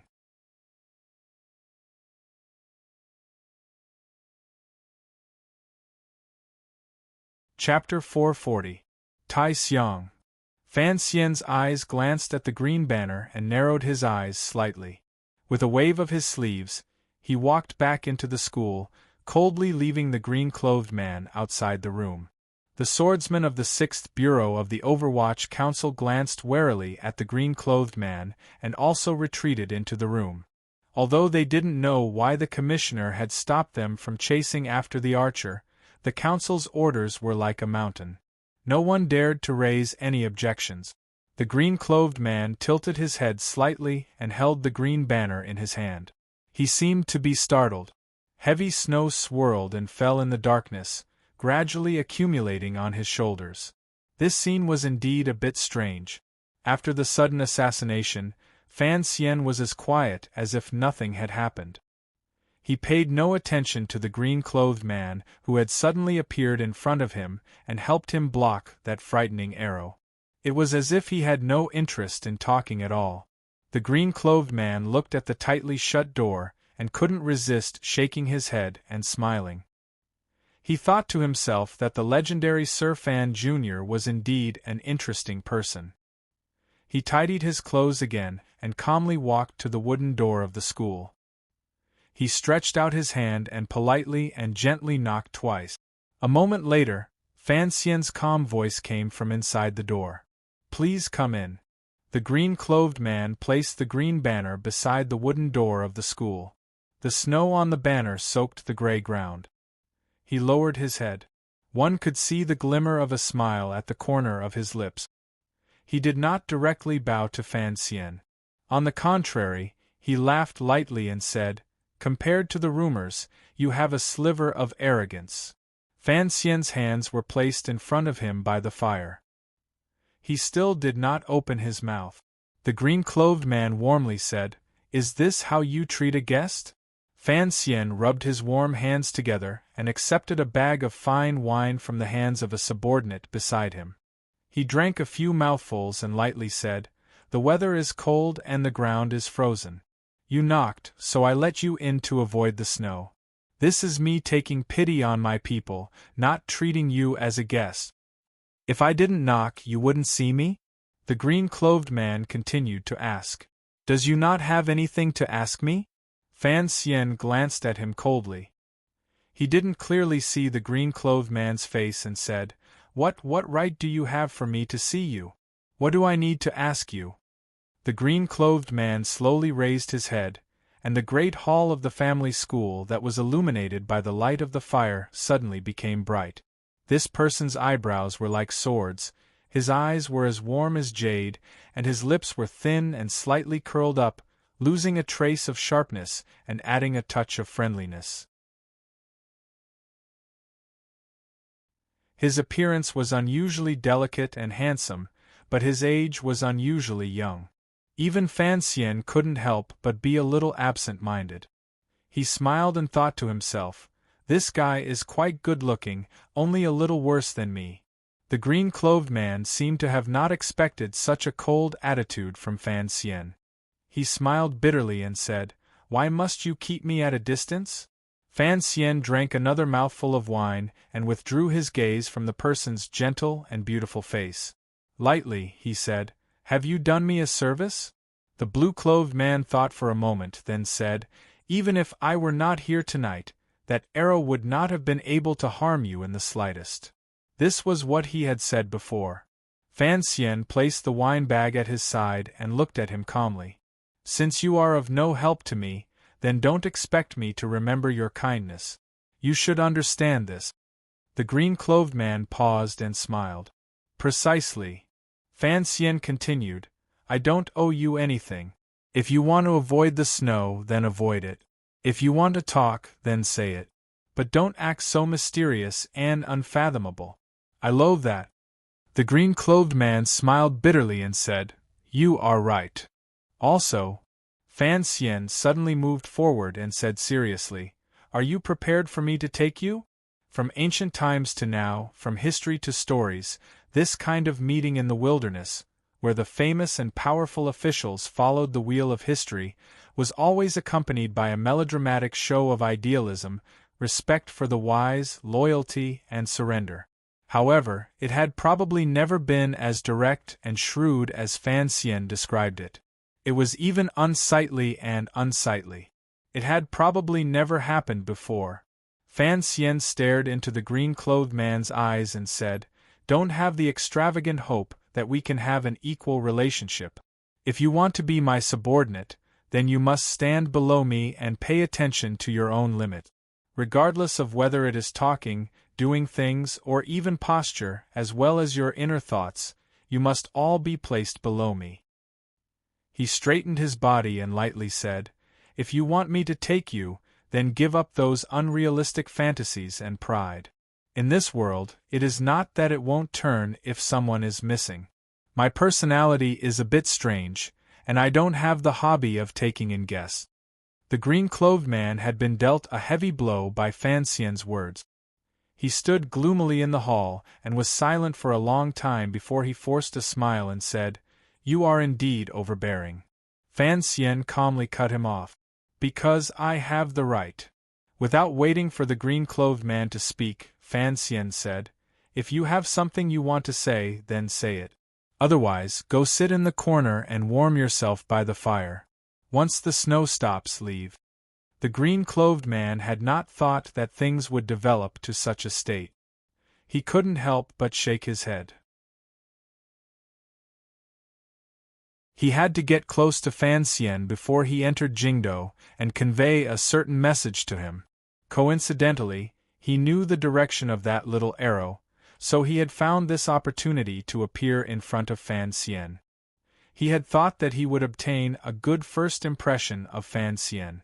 Unexpectedly, although Fan Xian was not overly suspicious, he had broken through his thoughts with unusual strength. The green-clothed man thought for a moment and then smiled slightly. "On the way back to the capital, perhaps I can protect you a little." "That's not a good reason." Fan Xian shook his head. "You and I both know that it is only a little arrow that has come. I don't think much of it." The green-clothed man thought for a bit and finally sighed. "I have brought you a piece of news." "What news?" "News from the east." Fan Xian abruptly raised his head and stared into the green-clothed man's eyes. The green-clothed man accepted it calmly. He was actually one of the top figures among the young people in the world, so he was able to remain calm in the face of Fan Xian's might. Fan Xian clapped his hands. In the middle of the hall, all of the Overwatch Council swordsmen and secret agents stood silently and walked out of the main doors of the school. Hong Chongqing turned and carefully closed the wooden door, leaving a quiet place for Fan Xian and the green-clothed man. After the room recovered its silence, the green-clothed man smiled slightly and raised his hands in greeting. "Dongyi greets the commissioner." Fan Xian fell silent. He slowly took a few deep breaths to recover his calm. A glimmer of coldness flashed through his eyes. He coldly asked, "Tell me your name." "The 13th disciple of the Sword Hut Tai Xiang." Sigujian only took 12 disciples. Fan Xian looked at the green-clothed man and said. "Furthermore, I have never heard of a young man called Tai Xiang in Dongyi. People I have never heard of do not exist." Given the Overwatch Council's intelligence network that covered the world, Fan Xian said these words with great confidence. The green-clothed man lowered his head in silence for a moment. He then smiled slightly and said, "My original name is Wang Shi. I came to the Qin Kingdom on my teacher's orders to travel and changed my name to Tai Xiang." "Wang Shi," Fan Xian casually said. "A good name." The green-clothed man called Wang Shi smiled slightly and said, "The name isn't necessarily very good, but this person still has some use." At this moment, Fan Xian should have asked why Dongyi and the Overwatch Council were irreconcilable enemies. Strangely, Fan Xian didn't open his mouth to ask, and Wang Shi didn't open his mouth to explain. These two young people both had intelligence and calculations that far surpassed those of their age. They saw through each other's thoughts in an instant. For Fan Xian, Dongyi should have long sent someone to make contact with him. He had not thought that the person who came would be a young man he couldn't see through. Dongyi had always had a good relationship with Xinyang. Presumably, Sigujian was like Yi Luyun, enjoying the offerings of the Juanshang conference. However, Fan Xian knew that there were no eternal enemies or eternal friends in this world. There were only eternal benefits. Although Sigujian had been an idiot in the past, to be able to single-handedly protect Dongyi and the various small kingdoms for 20 years, he had relied on more than just the sword in his hand. Those who held the country had to be careful. Under the powerful pressure of the Qin kingdom, if Dongyi wanted to survive, they had to maintain close ties with the highest levels of power in the Qin kingdom. The relationship between Sigujian and the eldest princess had developed in this way. Following Fan Xian's appearance, The power structure of the Qin kingdom had changed greatly, particularly after he took control of the Overwatch Council and Palace Treasury. Fan Xian already had the power to threaten Dongyi. In comparison, the eldest princess had fewer and fewer chips in her hands. It was impossible to put all the eggs in one basket. The chips could not always be placed on the big side. It was impossible for the girls in the family to all marry into one family. This was a problem of sharing the risk. Sigujian was still holding the eldest princess captive. The closeness of the relationship between Dongyi and Xinyang was something Fan Xian could not compare to. Furthermore, ever since Fan Xian had made his debut, he had formed a grudge with Dongyi that was difficult to resolve. For example, the 2 female assassins on Yolan Street and the sudden attack on Yunjilan by West Lake. However, Dongyi still had to come into contact with Fan Xian.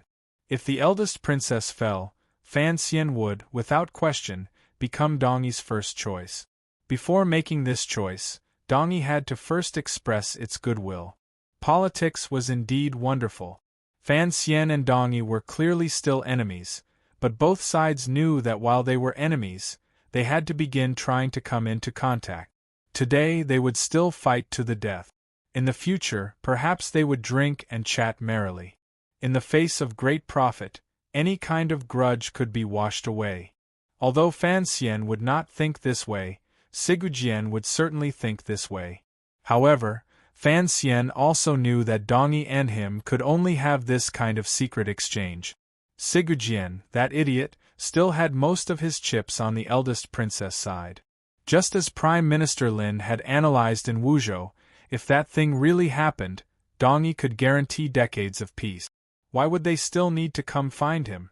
The reason this white-clothed man called Wang Shi had come into contact with him was just to open the way. "Is this your teacher's idea or Dongyi's?" Fan Xian asked. Wang Shi thought for a moment and then replied with a slight smile, "It is my teacher's idea." Between the question and answer, both sides knew that this kind of contact could not be brought out into the open. This was just Sigujian's shrewd and ruthless hidden move. This move could not be known by anyone. "What's in it for me?" Fan Xian asked straightforwardly. "A large group of 9th-level aces from the Sword Hut all want to assassinate me in Jiangnan. I can't pretend nothing has happened just because of one word from you. There are no benefits, only an attitude," Wang Shi explained warmly. "Dongyi and you are still enemies, but I am not. I am the attitude teacher has expressed. Not many people in Dongyi know of my existence. As long as you are willing, I will stand by your side. This will never change. Even if your eldest disciple brother wants to assassinate me again?" Fan Xian picked up the metal rod and pushed at the burning charcoal in the basin. Casually, he said, "Will you also stand by my side and kill all of your Dongyi people?" "Yes," Wang Shi replied seriously.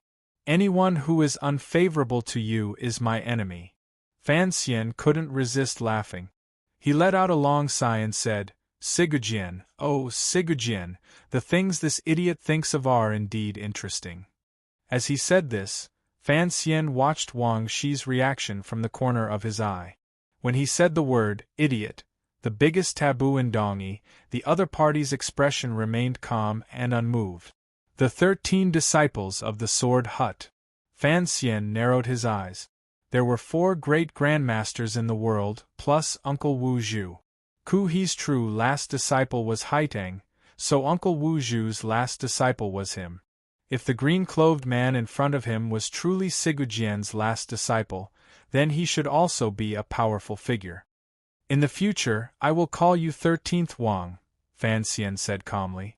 Fan Xian calmly said, "13th Wang, have you ever thought, given my vengeful personality, that Dongyi will still follow that crazy woman to deal with me in the future? How could I let Dongyi go just because of you? Working together is beneficial for both sides." Wang Shi smiled freely with an indescribable ease.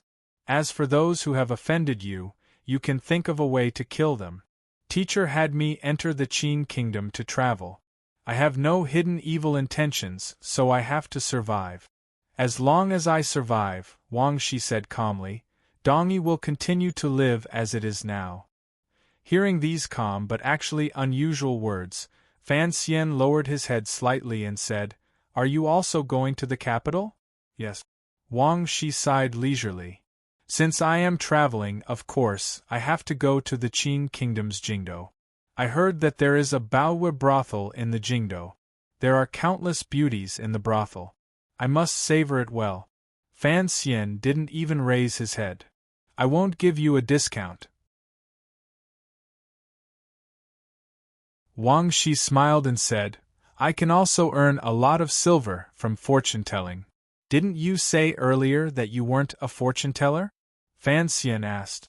Wang Shi replied in a quiet voice, Sir, fate is too strange.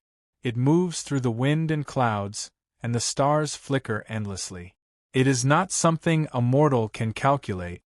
Fan Xian's heart jumped slightly. A moment later, he slowly said, Going back to the original topic, that is the same as saying that you are Sigujian's attitude alone, a minute part of his attitude, and that it has nothing to do with Dongyi's edict? You could say it like that, Wang Shi replied, neither servile nor overbearing. Very good. Fan Xian rubbed his hands, which had begun to grow cold again, and placed them above the brazier. His eyes looked at the bright red seeping through the white ash in the brazier and said, I don't like having a very powerful archer spying in the dark all the way back to the capital and suddenly shooting a few arrows out of the blue. Wang Shi was silent. Go break that little arrow outside. Fan Xian raised his head to look at him. Since you are Sigujian's attitude, I want to see your attitude. Before I enter the capital, I want to see the head of that little arrow. Wang Shi continued to be silent. After a long time, he gently nodded his head. He picked up the long green banner from the side of the door. Just as he was about to push the wooden door open, he suddenly turned around and said, I don't really like killing people. Can we change the content? Fan Xian's head had already lowered again. Coldly, he said, If you don't know how to kill, what use is there for me to keep you? My skills are not bad. Wang Shi said calmly, but there was an unfathomable feeling in his words. I can protect you. Protect me?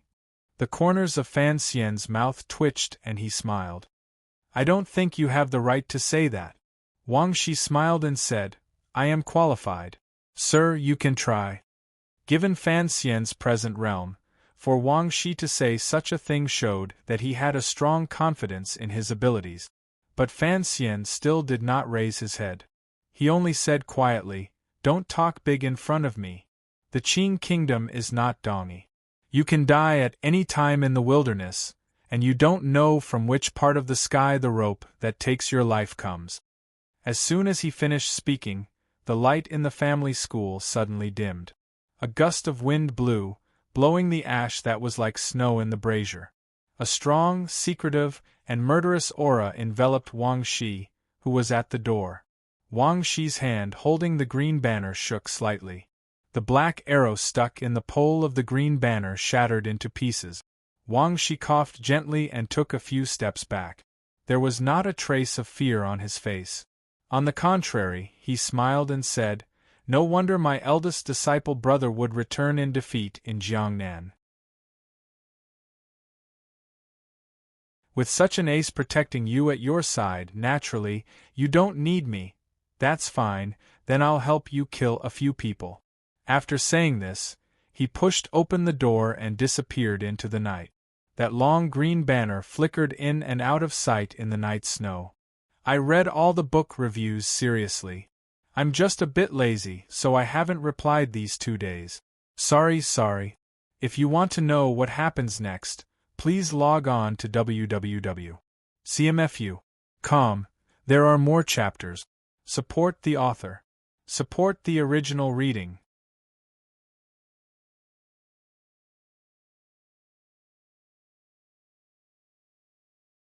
Chapter 441. The snow continued to fall, and the night gradually deepened. The official in the village was arranging for this group of officials to go to various private residences to rest. Fan Xian did not have Hong Chongqing and the swordsman on night duty because he knew there were still dangers hidden outside. Although the swordsmen of the 6th Bureau were skilled in assassination, they did not have good methods for long-distance attack. He was the only one left in a daze in the spacious school. Although the fire in the brazier was burning and there was a lot of bamboo charcoal by the side of the brazier, it made one feel as if the temperature had dropped slightly. It was completely silent. Fan Xian stretched out his hands to warm himself by the fire. His head was slightly tilted. It was clear he was in a daze. He suddenly opened his mouth and said, "I struck out with that sword." He paused and then concluded, "But it struck empty air." The light in the great hall of the school changed slightly. The red light from the brazier shone on Fan Xian's shadow. The shadow twisted and moved on the ground. Then, a black-clothed person walked out of the shadows and naturally sat down beside Fan Xian. Fan Xian glanced at the pale-faced middle-aged man and handed over the wineskin. The shadow looked calmly at Fan Xian's wrist and the wineskin in his hand. He thought for a moment and then shook his head. In a dark voice, he said, "Wine will slow a person's reaction." "What is the name of Yan Xiaoyi's son?" Fan Xian changed the topic and took back the wineskin to take a sip.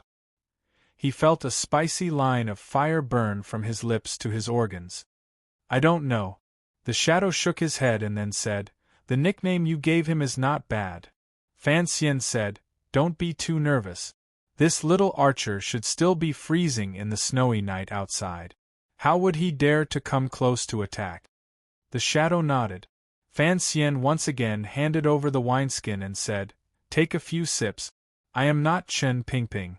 Although there are many people in this world who want to kill me, at least it is not so easy." The shadow thought for a moment and accepted the wineskin. He took a few shallow sips. A moment later, 2 lines of red seeped out of his pale cheek. He looked like a clown on a stage and was very cute.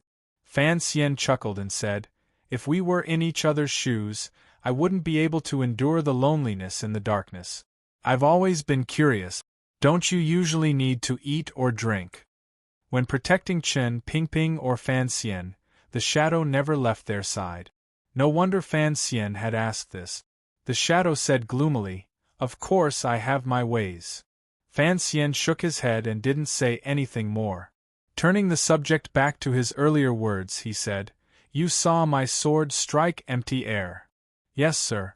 There was no emotion in the shadow's voice. 13th Wang is very powerful. Fan Xian was silent. Of course, he knew that Wang Shi was very powerful. Powerful enough that he could approach the school silently in the snowy night without him or the shadow noticing. Powerful enough that he could block in front of Fan Xian like a wandering spirit when the arrow was in the air, making it so that Fan Xian's sword struck empty air. It looked like a simple green banner blocking, but Fan Xian knew the power contained in the black arrow in the snowy night. The more casual Wang Shi appeared, the more it proved his power. "I can't see through him." Fan Xian picked up the metal rod from beside his feet and carelessly scratched it in the fire basin. This 13th Wang is indeed very powerful, but he can endure. Those who can endure must have a great plan. He suddenly raised his brows. "It's not enduring. He doesn't care." Wang Shi's way of talking shows that he doesn't care about many things. He doesn't care about my verbal attacks or my purposeful humiliation. If he was truly sent by Sigujian, why doesn't he care? Only by not caring can one not care. If a person can't see what they want, then it will be troublesome. What exactly did 13th Wang want? This question gradually weighed on Fan Xian's heart. He didn't like a situation where an outsider suddenly ran in and messed things up. The shadow suddenly opened his mouth and said, "This person should be a member of the Sword Hut, but not just a member of the Sword Hut." Fan Xian didn't really understand, but he trusted the shadow's judgment. The last disciple Sigujian taught was indeed mysterious and powerful.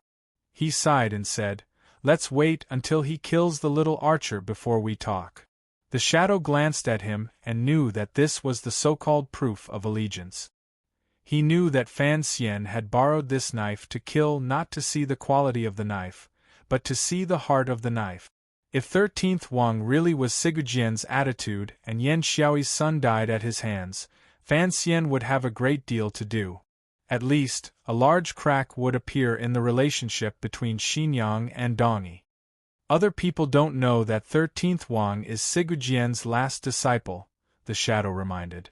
Fan Xian calmly explained, if he kills the little archer, I will let everyone in the world know that he is Sigujian's last disciple. The shadow was silent for a moment. Sir is wise. However, this kind of benefit may not be enough. Fan Xian understood what he meant. Playing Sigujian into this would make Dongyi angry.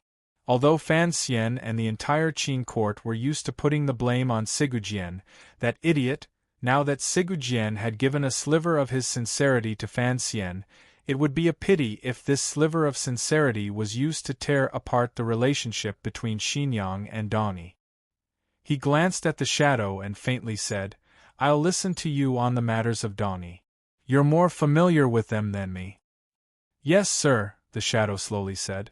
Also, in the next 5 days there will be heavy snow. It's perfect for archery attacks. You have to be careful. How far are the Black Knights from us? Tenli Fan Xian fell silent. In such heavy snow, it was truly troublesome for an archer to follow the carriages from a distance. Fortunately, there were the Black Knights sweeping the surroundings. It was impossible for the other party to mobilize a military group to take the risk.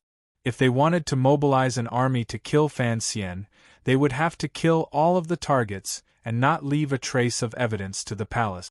Even the Qin kingdom's most valiant army would not have the ability to completely slaughter 500 Black Knights without leaving a few alive. I don't understand. Why would he choose to attack me on the way back to the capital? The other party should know that the chances of success are not high, Fan Xian said with furrowed brows. Fan Xian furrowed his brows and said, although Yan Xiaoyi's son is young, he should not be so arrogant. Perhaps he has a reason to act, the shadow slowly said. I'll go kill him. Fan Xian thought for a moment and then slowly shook his head. I don't know who else he has at his side. The two of us will stay together and have 13th Wang act. Safety first. 4 creatures like aces, it is difficult to gather a dozen or two. If there are only a few, why should we worry? The shadow glanced at him strangely and didn't say anything. Fan Xian raised his head to gaze at the dark beams of the school's great hall. He sighed in his heart. He didn't dare use his own people to carry out the most powerful counterattack in this snowy night. During these few years, the biggest gap in his heart was that arrow and bow. Yan Xiaoyi's bow and arrow. Even now, 2 years later, Fan Xian could still clearly feel the aura of death in the corner tower of the royal palace. The viciousness attached to that arrow still made his heart tremble. The arrow outside the school earlier had come too suddenly and without reason. Fan Xian was worried that this was a trap. It was an attempt to lure him or the shadow into the snowy woods to be killed.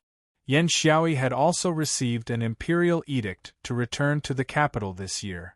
The council said he was still on his way and hadn't reached the capital. Who knew where he was on his way? Was he on his way back to the capital? Fan Xian carelessly prodded at the charcoal in the brazier. His thoughts had long floated to the snowy woods outside the village. The fire in the brazier gradually dimmed and extinguished. Go to sleep early. Fan Xian sighed in the darkness. He rose and patted his bottom. Tightening the collar of his fox fur coat, he pushed open the door to the school. The wind and snow outside poured in and made him narrow his eyes. However, not a single arrow flew over. On the contrary, it made him feel slightly disappointed. The next day, the group of carriages followed the north of Yingzhou and headed toward Jingdou on the official road. Because of last night's incident, the guards of the entire group of carriages became even stricter. The swordsmen of the 6th Bureau split off 3 people to disguise themselves as merchants moving through the snow. They hid in the darkness and watched all suspicious people. Fan Xian gave another order. The 500 Black Knights, who had been protecting the front and back of the group of carriages from afar, also closed the distance to the group. The faint sound of hooves could be heard to ensure safety. Along the way, there were always people with a Jianghu aura watching the group of carriages in the tea-houses, restaurants, inns, and relay stations. The secret agents and swordsmen of the Overwatch Council were cautious. After reporting it to Fan Xian, he only nodded gently and didn't have much of a reaction. Just as they were about to leave Yingzhou, a woman with a broken arm waited respectfully by the side of the road. She stopped the group of carriages and asked to see him. Fan Xian saw her. As he drank his tea, he looked with some interest at this woman with a charming appearance. The woman knelt in the carriage with a glimmer of respect and fear. "Subordinate greets you, sir." Fan Xian nodded and waved his hand. "Guan Wumei, stand up and speak." "Yes." This once famous female bandit in Yingzhou, Xia Qifei's cousin, respectfully stood up. She bent her body so that her head didn't hit the roof of the carriage. "What did you find?" Fan Xian asked as he rubbed the space between his brows. Although the Overwatch Council's intelligence network covered the world, if they wanted to investigate people in the marketplace, it was not as good as the Jiangnan Water Bandits, a gang deeply rooted among the people. Regardless of which inn received what guest or which carriage sent who, the Jiangnan Water Bandits could find out everything clearly. Guan Wumei reported the situation of the past few days, then said, "We only vaguely found one person with a large bag, but the brothers in the gang were unable to follow him. The day before yesterday, he disappeared from Fujiapo. Looking at the direction he went, he should have gone to the capital." Fan Xian was silent for a moment, thinking that it looked like the little archer was indeed valiant and brave enough to come alone to kill him. After saying a few more words, he had Guan Wumei get off the carriage. The group of carriages began to move forward again. Like the shadow's observation of celestial phenomena, snow continued to fall endlessly in the sky for the next few days. The snowflakes were sometimes large and sometimes small, gradually blinding the eyes and confusing the hearts. Finally, they arrived safely at Weizhou upstream of the Wei River. This was the last province in the south before entering Jingdou. The city was not large, but it was still very prosperous. However, the return date of the court had long been set.